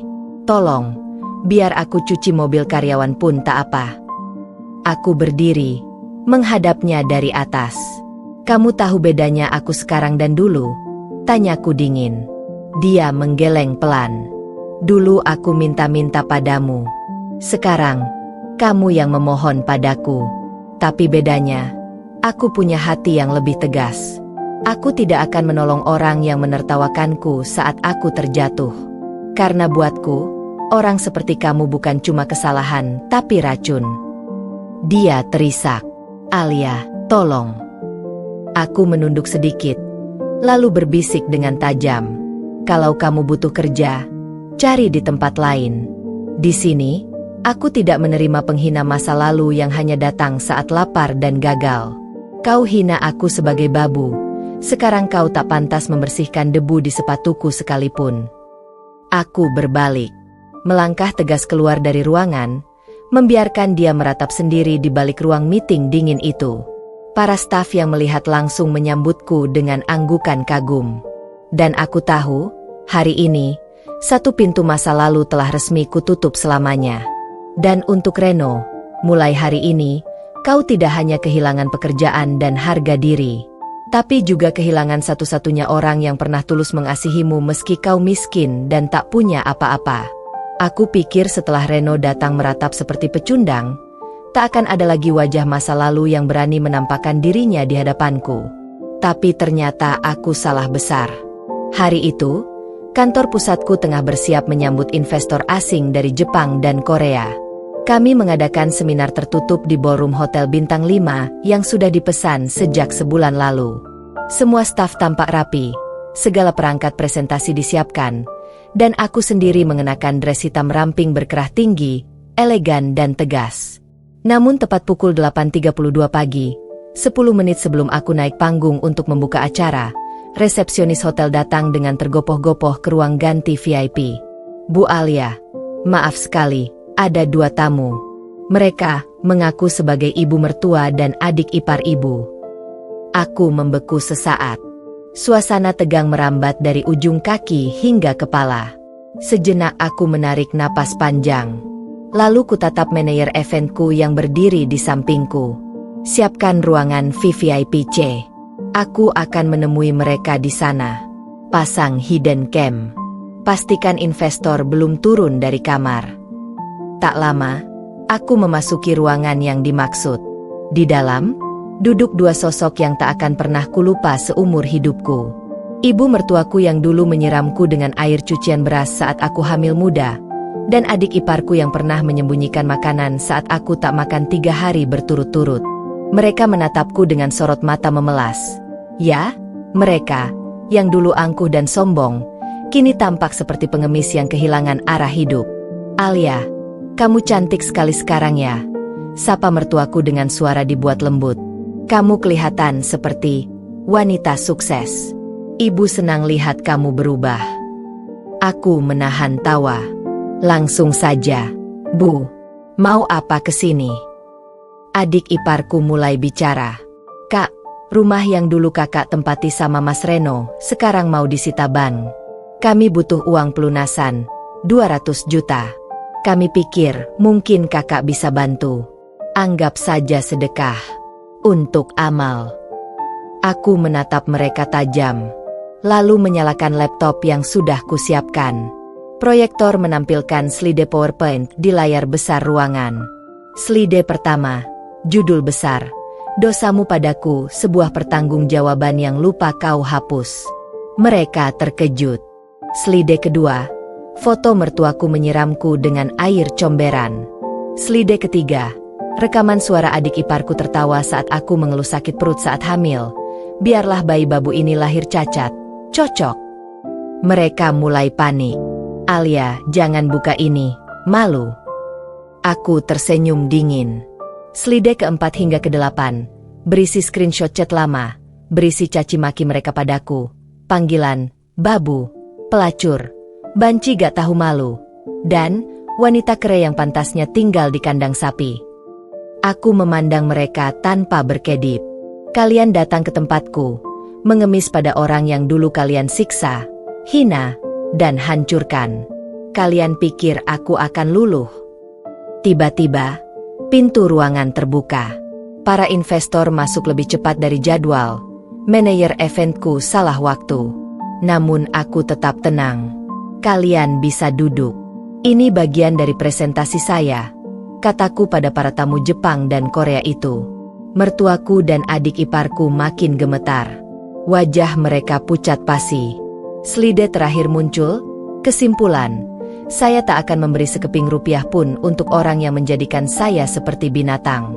Biarlah rumah kalian disita, dan hidup kalian hancur seperti dulu kalian hancurkan saya. Investor Jepang tampak tercengang. Salah satu dari mereka justru mengangkat tangan dan bertanya dalam bahasa Inggris, "Is this a real story?" Aku mengangguk. Yes. And this is why I built this company. Not for money, but for dignity. To prove that a woman who is stepped on will one day walk above those who once trampled her. Tepuk tangan membahana. Bahkan investor Korea berdiri dan bertepuk tangan. Sementara itu, ibu mertuaku dan adik iparku tak sanggup lagi menahan malu. Mereka bangkit terburu-buru, berusaha menutupi wajah, dan kabur dari ruangan seperti tikus ketakutan. Sore harinya, videonya viral. Presentasiku menjadi pembicaraan nasional. Judulnya, CEO muda tampilkan kisah hidupnya dan usir keluarga mantan di depan investor internasional. Aku hanya tersenyum kecil melihatnya. Karena akhirnya, aku bukan hanya berhasil balas dendam, tapi aku berdiri lebih tinggi di hadapan dunia. Bukan sebagai korban, tapi pemenang. Video presentasi yang mempermalukan mantan mertua dan adik iparku di hadapan para investor itu tersebar lebih cepat dari kilat. Kurang dari 24 jam, nama, alias CEO Kontrakan Group, menduduki trending topik di berbagai platform media sosial dan pemberitaan nasional. Reaksi masyarakat terbagi dua. Satu pihak menganggapku berani dan inspiratif. Pihak lainnya mempertanyakan caraku menyebar aib keluarga. Tapi satu hal pasti, semua mata kini tertuju padaku, termasuk dari masa lalu yang selalu berharap aku tetap terkubur dalam lumpur. Dan seperti yang sudah bisa ditebak, mereka pun bergerak. Aku mendapat kabar dari staf pribadiku bahwa 2 orang wanita, ibu mertuaku dan adik iparku, telah pergi ke desa tempat ayahku tinggal. Mereka mendatangi rumah peninggalan almarhum kakekku, lengkap dengan membawa sekelompok wartawan infotainment yang haus sensasi. Mereka menuduhku anak durhaka, menjual aib keluarga, dan tidak tahu balas budi. Mereka bilang kamu anak pembangkang. Katanya kamu sudah lupa siapa yang kasih makan kamu dulu. Mereka bilang kamu anak desa tak tahu diri yang sombong setelah kaya. Itu suara adik sepupuku yang menelepon sambil terisak. Aku menggenggam ponsel dengan erat, menahan amarah yang mendidih. Tapi sebelum aku bergerak, satu kejutan datang lebih dulu. Ayahku mengirimkan video balasan.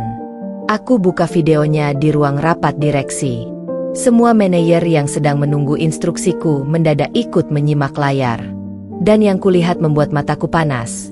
Ayahku, lelaki tua sederhana yang dulu bekerja sebagai petani, kini berdiri di podium ruang pertemuan kantor pusat kami, mengenakan jas abu-abu dan peci hitam.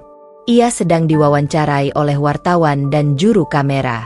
Saya komisaris utama di perusahaan anak saya, Alia. Yang kalian hina-hina ini anak saya.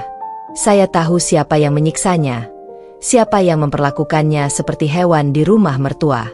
Kalian tahu? Dia pernah pulang ke rumah ini malam-malam sambil jalan kaki 7 km dalam keadaan hamil tua hanya karena mertuanya tak mengizinkan dia naik motor karena dianggap najis.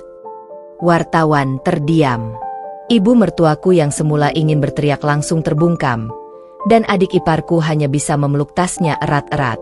Ayahku melanjutkan, suaranya bergetar penuh emosi. Saya dan istri saya dulu pernah sujud di kaki keluarga itu agar anak kami diizinkan melahirkan di bidan, bukan di dapur.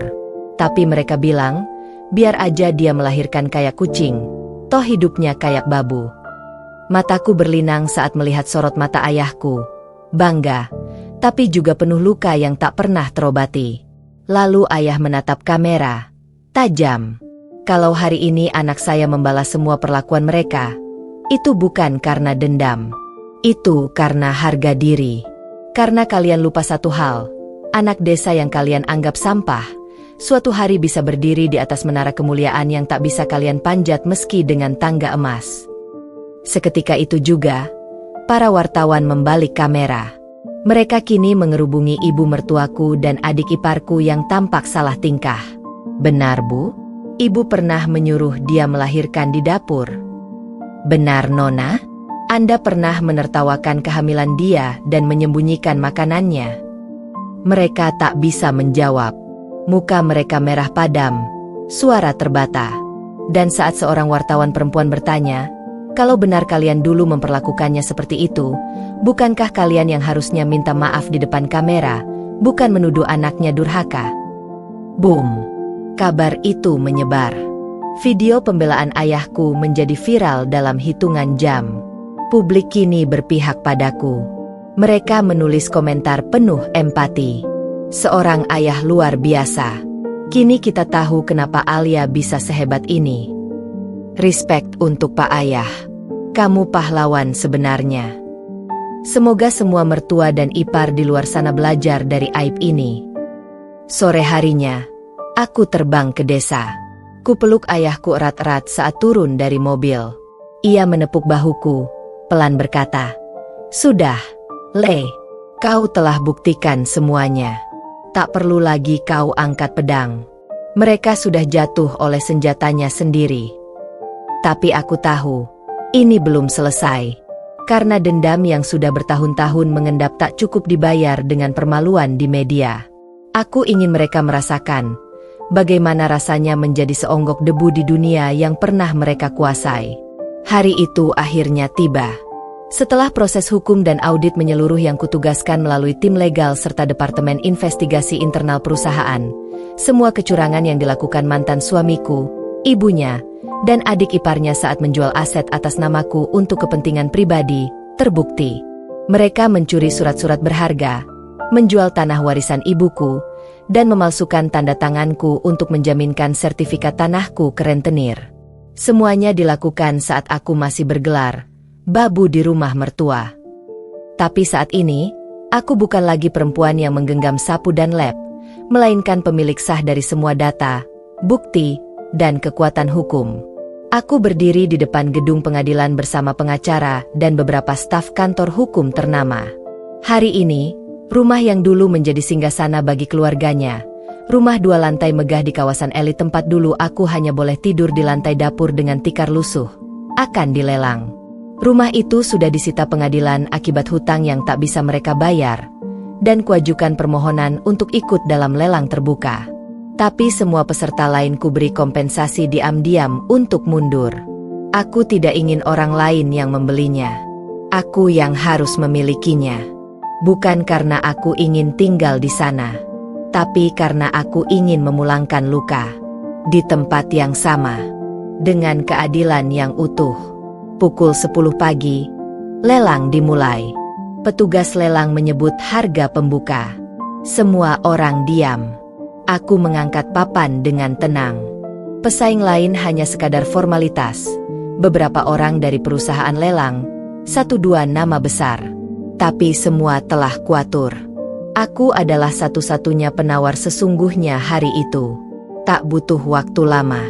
Terjual kepada Nona Alia sebesar 3,2 miliar rupiah secara tunai. Tepuk tangan terdengar formal dari peserta lain. Tapi dalam hatiku, gemuruh lebih hebat. Bukan karena aku membeli rumah itu, tapi karena aku membeli kembali harga diriku yang dulu diinjak-injak di dalamnya. Aku tak menunggu lama. Hari itu juga, setelah semua dokumen sah dikeluarkan dan sertifikat resmi ditandatangani notaris, aku naik ke mobil hitamku, bersama pengacara dan 2 orang petugas pengadilan. Aku bawa surat penyitaan dan pengosongan rumah. Mobilku berhenti tepat di depan gerbang besar rumah itu. Rumah yang dulunya hanya boleh kutelusuri sampai dapur. Kini, aku berdiri dengan langkah tegak di depannya.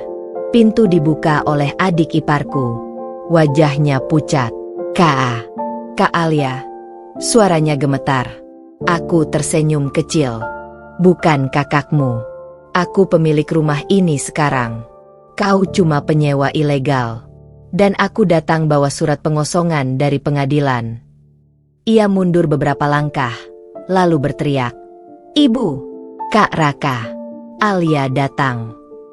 Mereka semua keluar. Mantan suamiku, ibunya, bahkan 2 kerabat jauh mereka. Muka mereka bingung, lalu panik saat melihat seragam petugas pengadilan. Raka melangkah cepat ke arahku, menunjuk-nunjuk wajahku. Apa maksudmu? Rumah ini milik keluargaku. Dulu, iya, ucapku datar, sambil menyerahkan dokumen. Sekarang rumah ini milikku. Sudah resmi disita dan dilelang karena semua hutang-hutang yang kalian timbun. Dan semua rekening kalian juga sudah diblokir, karena kalian menjaminkan asetku tanpa izin sah. Aku tuntut kalian secara pidana dan perdata. Kau tak punya hak. Baca ini. Bentakku lantang sambil menunjuk surat keputusan pengadilan. Nama kalian tercantum sebagai tersangka penipuan, penggelapan aset, dan pemalsuan dokumen. Hak kalian atas rumah ini dan semua rekening sudah dibekukan. Bahkan dompet digital kalian sudah tidak bisa dipakai. Ibu mertua langsung lemas. Dia jatuh terduduk di lantai marmer yang dulu sering ia banggakan, yang dulu tidak boleh kukinjak tanpa alas kaki. Kini, bahkan untuk menyentuh marmer itu, mereka harus minta izin dariku. Aku melangkah ke dalam rumah. Dinding yang dulu menjadi saksi aku diusir saat menyusui bayiku. Tangga yang dulu aku dilarang naik karena dianggap bukan bagian keluarga. Kini semuanya menjadi milikku. Aku berjalan perlahan ke kamar utama yang dulu tidak pernah bisa kuakses. Aku berdiri di ambang pintu kamar itu. Lalu tersenyum sinis. Bereskan barang-barang kalian. Aku beri waktu 1 jam. Lewat itu, semua akan dikeluarkan paksa oleh tim pengadilan. Dan kalian tahu, aku sudah pesan kontainer untuk semua barang ini. Tapi bukan untuk disumbangkan. Untuk dibakar. Apa? Kau gila? Aku menatap mata mantan suamiku. Aku cuma mengembalikan semua yang dulu kalian berikan padaku. Waktu aku kelaparan dan hanya diberi nasi basi. Waktu aku dipukul hanya karena bayiku menangis. Waktu aku diusir ke kontrakan dan kalian tertawa mengira aku babu. Sekarang, lihat siapa yang jadi babu. Mereka menangis, memohon. Tapi aku diam. Aku hanya menatap petugas dan memberi isyarat. Beberapa menit kemudian, mobil box besar masuk halaman, diikuti kru pengangkat barang. Satu persatu barang rumah itu dikeluarkan tanpa belas kasihan. Mereka hanya boleh membawa pakaian pribadi. Sementara itu, Aku melihat ke layar ponsel. Semua rekening mereka diblokir. Semua akses kartu, tagihan, dan properti lain dalam proses penyitaan. Aku menoleh. Mulai hari ini, kalian bukan siapa-siapa. Dan kalau kalian coba gugat balik, silakan. Aku punya lebih banyak pengacara daripada yang bisa kalian bayar, bahkan jika kalian menjual seluruh hidup kalian. Lalu aku berbalik, berjalan keluar rumah yang kini kosong secara hukum dan fisik. Langit senja sore itu menyambut langkahku. Dan untuk pertama kalinya dalam hidupku, aku merasakan arti sejati dari kata pembalasan setimpal. Rumah besar yang pernah menjadi nerakaku kini berdiri dalam renovasi besar-besaran. Plang, Property of Alia Holding, terpampang jelas di pagar depan. Tembok-tembok yang dulu penuh ejekan dan bentakan kini dicat ulang, diberi sentuhan modern dengan kaca tempret dan ornamen minimalis elegan. Taman yang dulu dibiarkan penuh semak, kini dirapikan jadi ruang hijau kantor, lengkap dengan air mancur dan tempat duduk taman untuk para karyawan bersantai. Rumah itu kini bukan sekadar rumah. Ia menjadi simbol kebangkitan. Aku ubah jadi kantor cabang bisnis properti yang kubangun dari nol. Selama bertahun-tahun, aku bekerja diam-diam. Aku kelola usaha kontrakan kecil dari satu unit ke satu unit, memperbaiki, menyewakan, menaikkan nilai properti, hingga akhirnya memiliki lebih dari 200 unit kontrakan, 12 rumah kos, 7 rumah tinggal, dan 3 ruko strategis. Kini, semua aset itu butuh manajemen yang lebih terorganisir, dan kantor cabang ini akan jadi pusat operasional barat dari Alia Property Group. Dan kantor ini berdiri tepat di bekas rumah mertuaku. 1 minggu setelah kantor resmi dibuka dan operasional, staf HRD memanggilku ke ruang kontrol CCTV. Bu Alia, Anda harus lihat ini. Aku mendekat. Mataku membelalak. Di layar, berdiri Raka, mantan suamiku, memegang map plastik berisi dokumen, antre di gerbang masuk. Ia datang melamar kerja sebagai satpam. Aku tertawa kecil. Dunia ini memang tak pernah kehabisan ironi. Dulu aku hanya babu di rumah ini, dipanggil-panggil untuk buka gerbang, disuruh menyapu, disuruh membuat teh panas untuk tamu mereka. Sekarang, dia berdiri di gerbang milikku, berharap diberi seragam dan disuruh menjaga gerbang milik perempuan yang dulu mereka hina. Kubiarkan dia masuk, bukan untuk memberi kesempatan, tapi untuk menyaksikan babak baru dari pelajaran hidupnya. Aku perintahkan staf HRD untuk memperlakukannya seperti pelamar biasa, tanpa memberitahu siapa pemilik perusahaan. Ia masuk ruang HRD, duduk agak tegang, tapi tetap mencoba sok percaya diri. Nama lengkap: Raka Hardiansyah, Bu. Melamar sebagai satpam. Saya siap kerja keras. Saya pernah jaga gudang juga sebelumnya. Kenapa keluar dari pekerjaan sebelumnya? Masalah keluarga, Bu. Rumah kami disita. Saya korban keadaan. HRD mencatat, lalu menyerahkan beberapa pertanyaan teknis seputar tugas satpam, jam jaga, tanggung jawab keamanan. Raka menjawab terbata-bata. Ia jelas bukan tipe orang yang biasa disiplin, apalagi berseragam dan harus patuh pada sistem. Di luar ruangan, aku melihat dari balik kaca satu arah. Tak bisa kutahan senyum sinis di bibirku. Dia, yang dulu menganggapku tak punya nilai, kini mencoba masuk dalam sistem yang aku bangun sendiri. Setelah sesi wawancara selesai, HRD memintanya menunggu di lobi. Aku masuk ke ruang HRD, memeriksa berkas, lalu menuliskan satu kalimat besar di bagian evaluasi akhir. DITOLAK, tidak layak. Tanda tanganku di bawahnya seperti palu hakim yang mengetuk takdir baru. Beberapa saat kemudian, staf HRD menghampirinya di lobi. Maaf, Pak Raka, kami sudah mempertimbangkan dan hasil wawancara Bapak belum memenuhi kriteria kami. Kami tidak bisa memproses lebih lanjut. Raka kelihatan bingung, kecewa, bahkan nyaris ingin marah. Tapi ia tetap diam dan akhirnya berdiri. Saat hendak keluar, aku berjalan dari lift dan sengaja melewati lobi. Mata kami bertemu. Matanya membelalak, tertegun, rahangnya mengeras. Alia?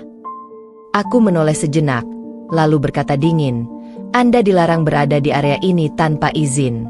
Ini area perusahaan. Jika tidak ada kepentingan resmi, silakan keluar. Dia masih terpaku, tapi aku melanjutkan langkahku tanpa memberi waktu untuknya bicara.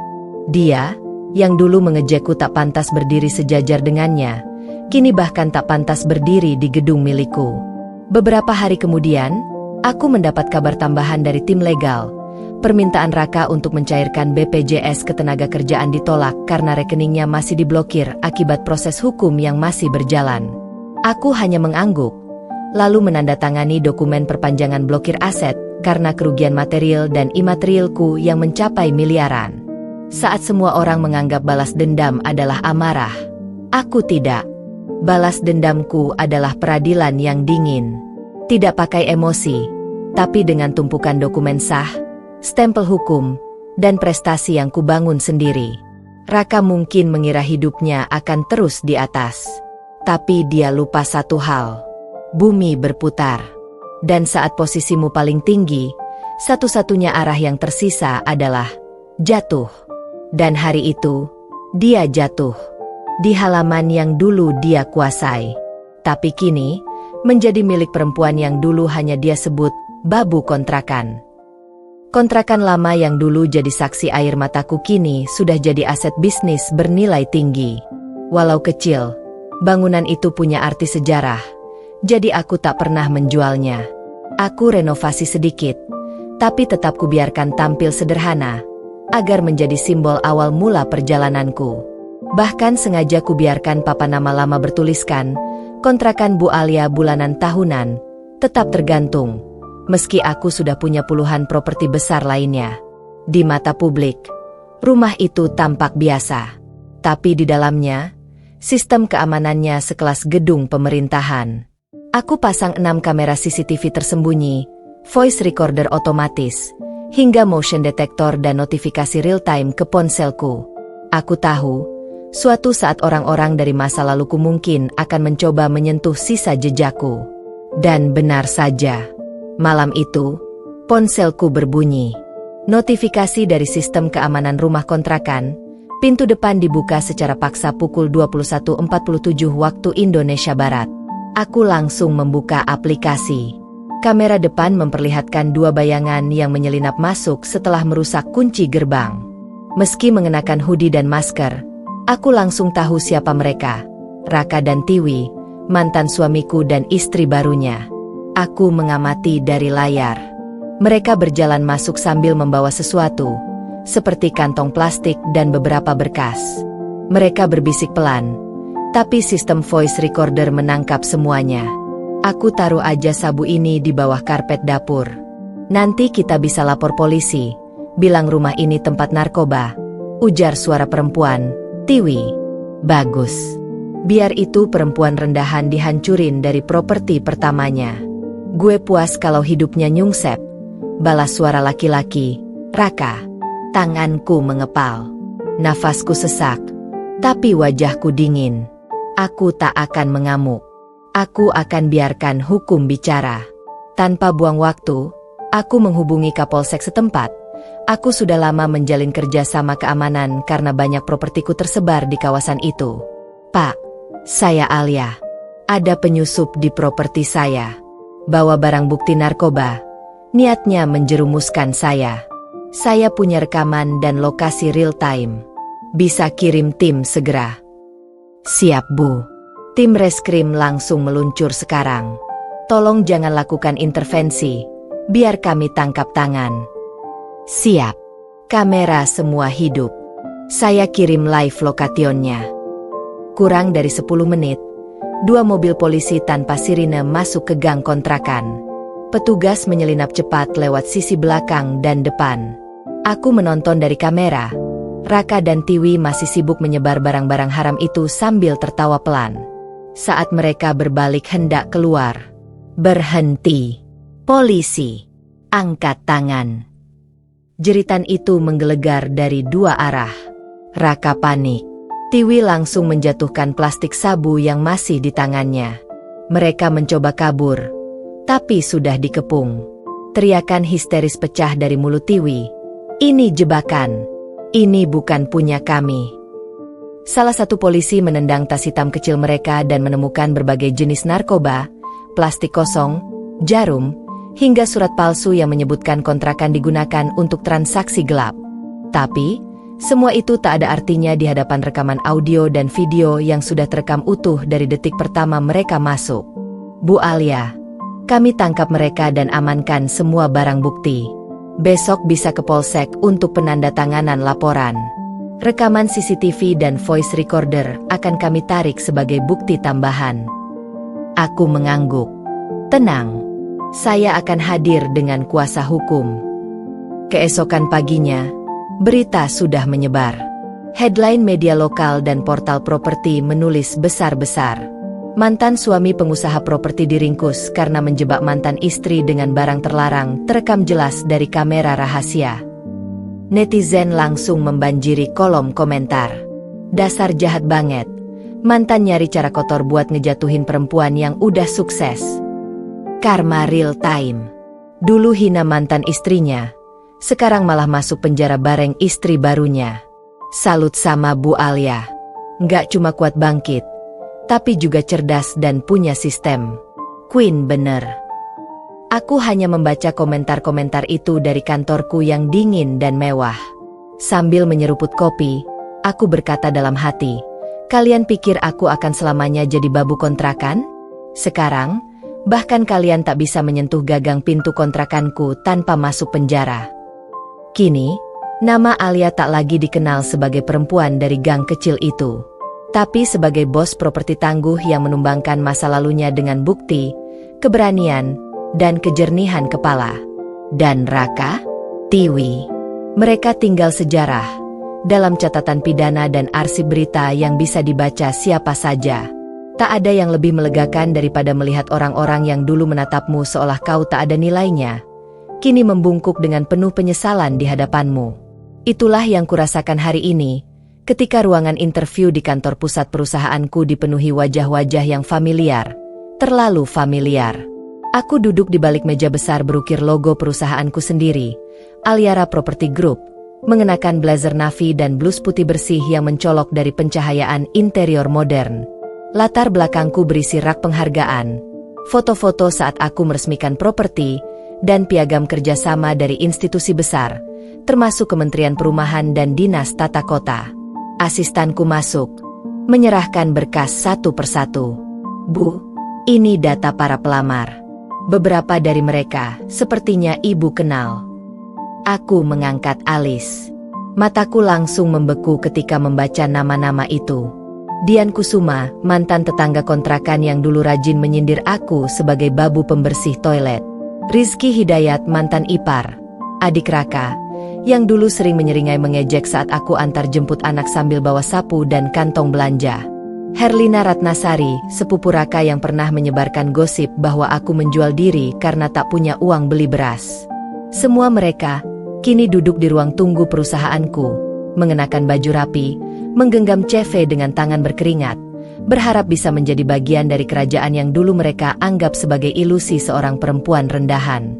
Aku menarik napas panjang. Masukkan mereka ke gelombang wawancara siang. Jam 2 siang. Pintu dibuka.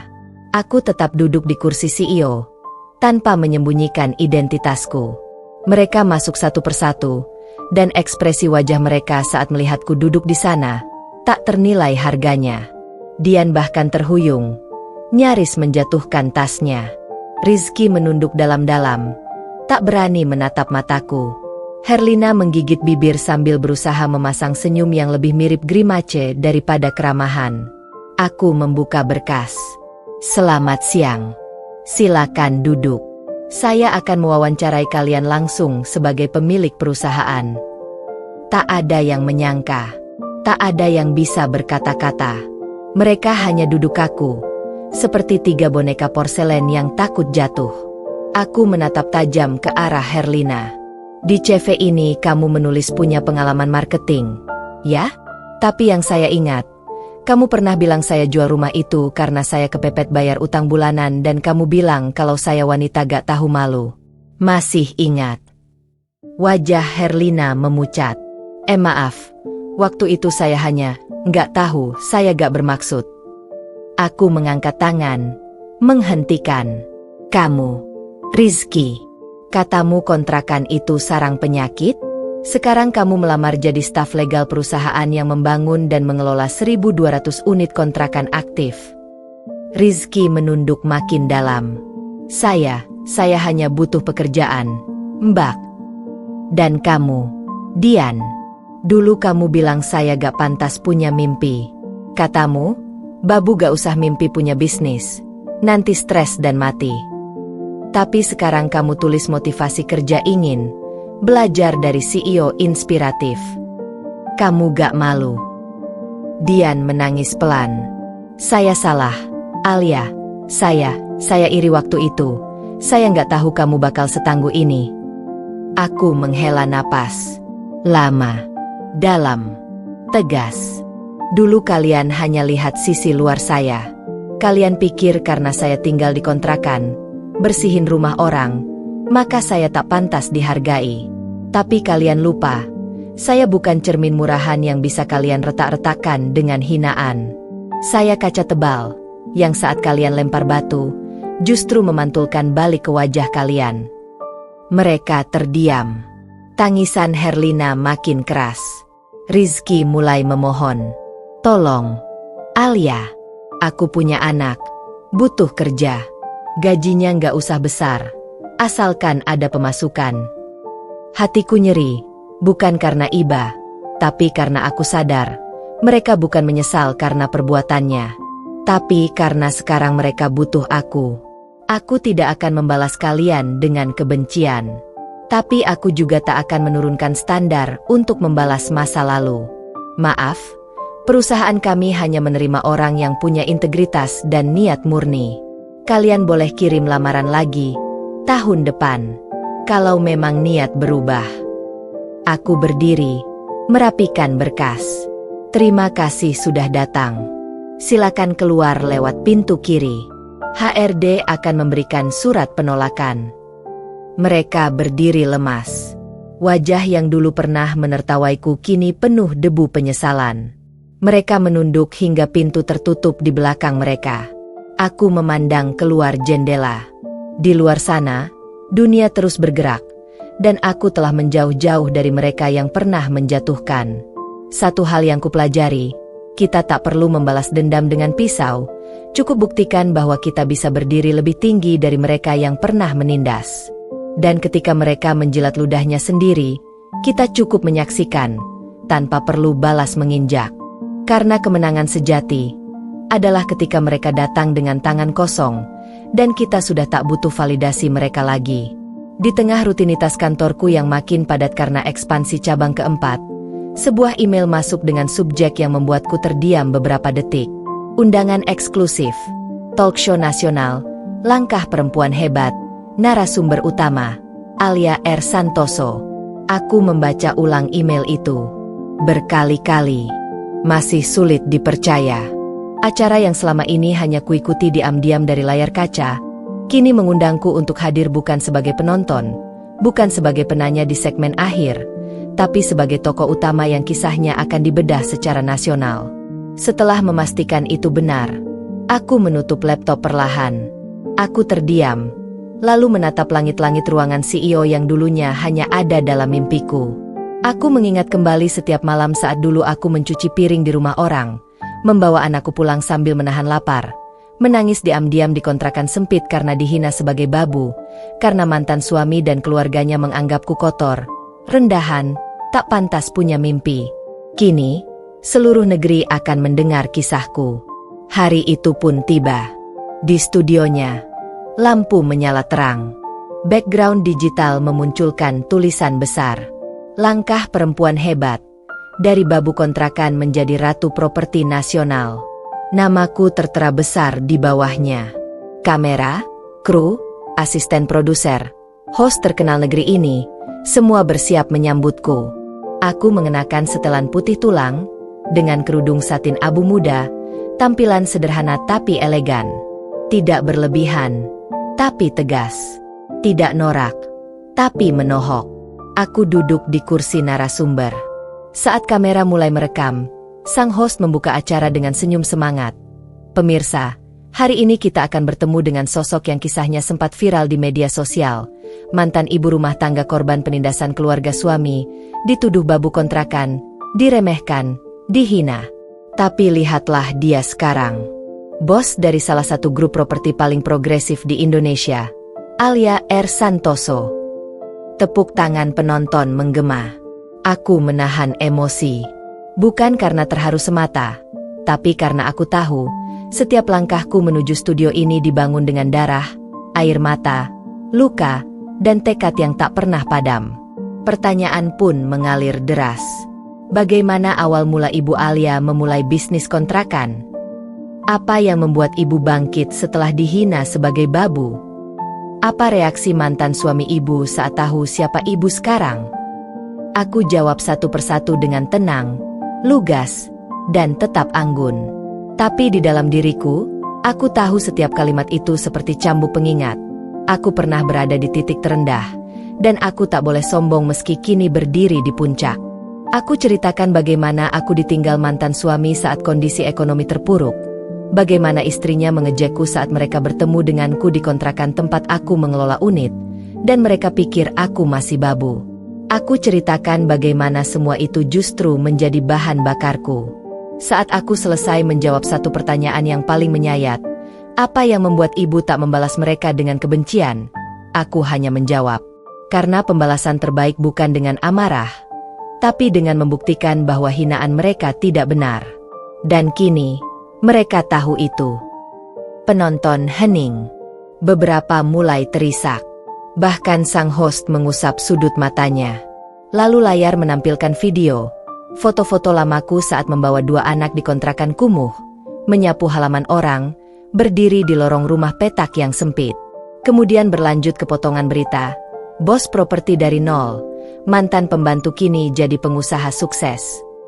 Mantan istri buruh kini miliki 400 unit properti mandiri. Mantan suami dan istri barunya viral karena menjelekkan sosok yang kini jadi inspirasi bangsa. Sorotan itu membuatku makin dikenal. Aku menerima ribuan pesan dari wanita di seluruh Indonesia. Ibu-ibu rumah tangga yang ingin bangkit, janda yang sedang dihina karena tinggal di kontrakan, buruh yang dulu kehilangan harga diri. Semuanya menulis padaku, Bu Alia, saya tidak malu lagi jadi ibu kontrakan. Terima kasih sudah membuka mata kami. Aku tak bisa berhenti menangis malam itu. Bukan karena sedih, tapi karena aku tahu semua sakitku tak sia-sia. Semua luka dijahit waktu, dan sekarang menjadi sayap. Sayap yang membawaku terbang ke tempat yang tak pernah kuduga. Kini, setiap orang yang dulu menertawaiku, mereka hanya bisa menunduk malu di balik layar ponsel mereka. Mereka menyaksikan namaku ada di berita. Wajahku terpampang di televisi. Dan kisahku menjadi kisah kebangkitan perempuan Indonesia. Setelah acara itu, aku pulang ke rumah besar yang dulu hanya bisa kulihat dari luar pagar. Tapi aku tetap sempat mampir ke kontrakan lama. Tempat semuanya dimulai. Anak-anak kontrakan kini menyambutku seperti pahlawan. Ibu-ibu berkumpul, beberapa mencium tanganku. Aku hanya tertawa kecil. Aku tetap Alia. Masih Alia yang sama.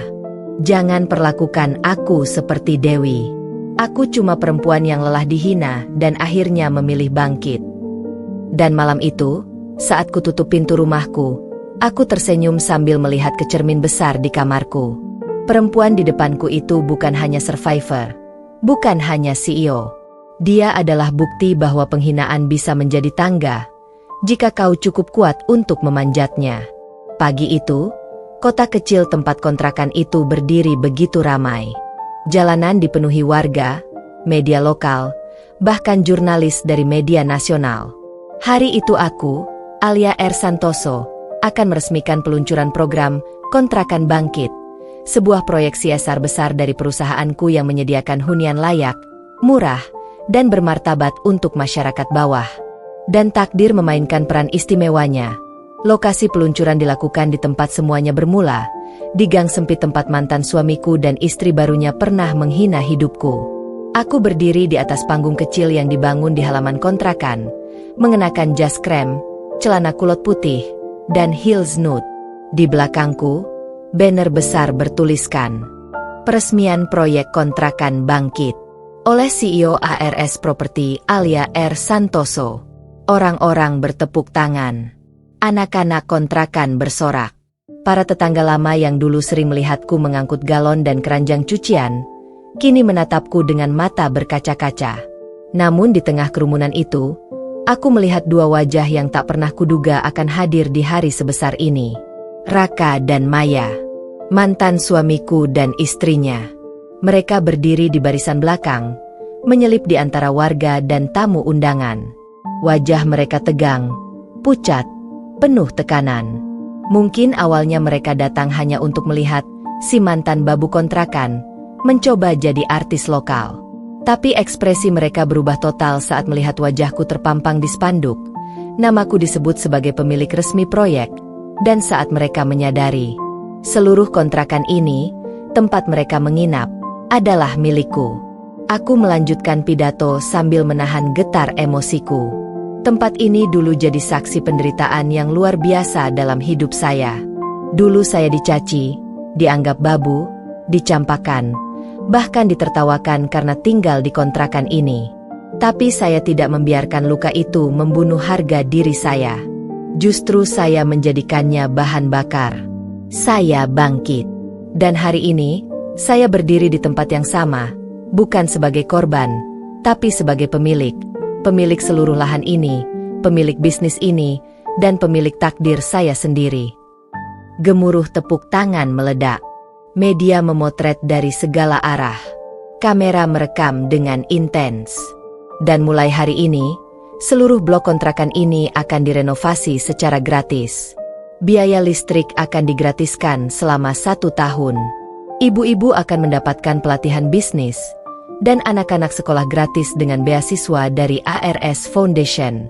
Karena saya tahu rasanya dihina karena miskin, dan saya tidak ingin orang lain merasakan apa yang pernah saya rasakan. Tangis pecah di sana-sini. Seorang ibu memeluk anaknya. Seorang bapak tua mencium tanah. Para wartawan sibuk mencatat dan mengabadikan. Lalu, detik yang paling dramatis pun terjadi. Seorang panitia naik ke atas panggung sambil menyerahkan map biru padaku. Aku membuka dan mengangkatnya tinggi.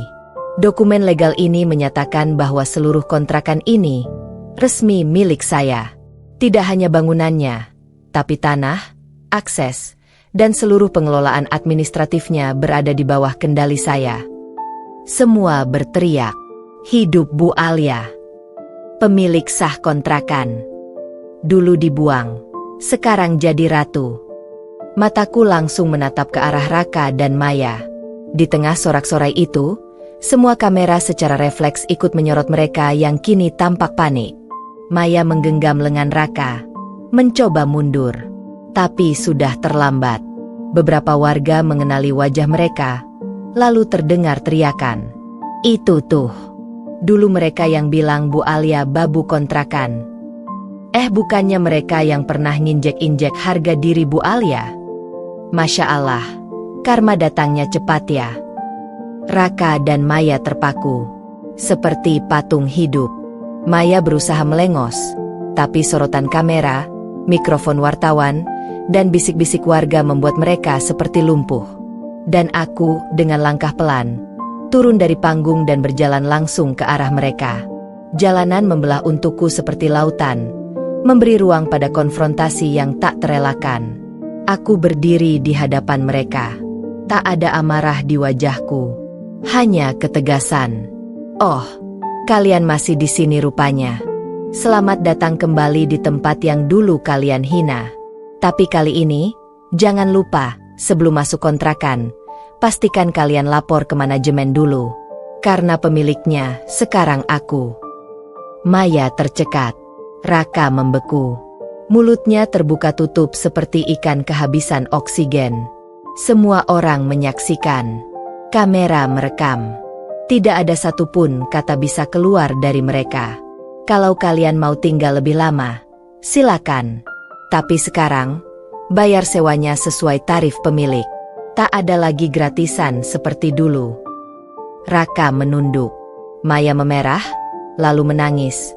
Lalu kabur dari lokasi diikuti Raka yang memanggil-manggil. Warga bersorak, tak sedikit yang bertepuk tangan sambil menangis karena keadilan akhirnya datang.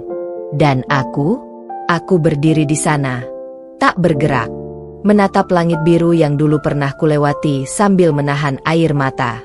Kini, langit yang sama menjadi saksi bahwa aku berhasil. Aku menang. Epilog. Hari itu menjadi trending topik nasional. Berita utama berbunyi, mantan suami dan istrinya mengira dia masih babu. Ternyata kini pemilik kontrakan mereka karma terbalas di depan umum. Dan setiap kali aku berjalan di jalanan kota ini, orang memanggilku bukan lagi dengan hinaan, tapi dengan satu panggilan penuh hormat. Bu Alia, panutan kami. Tamat.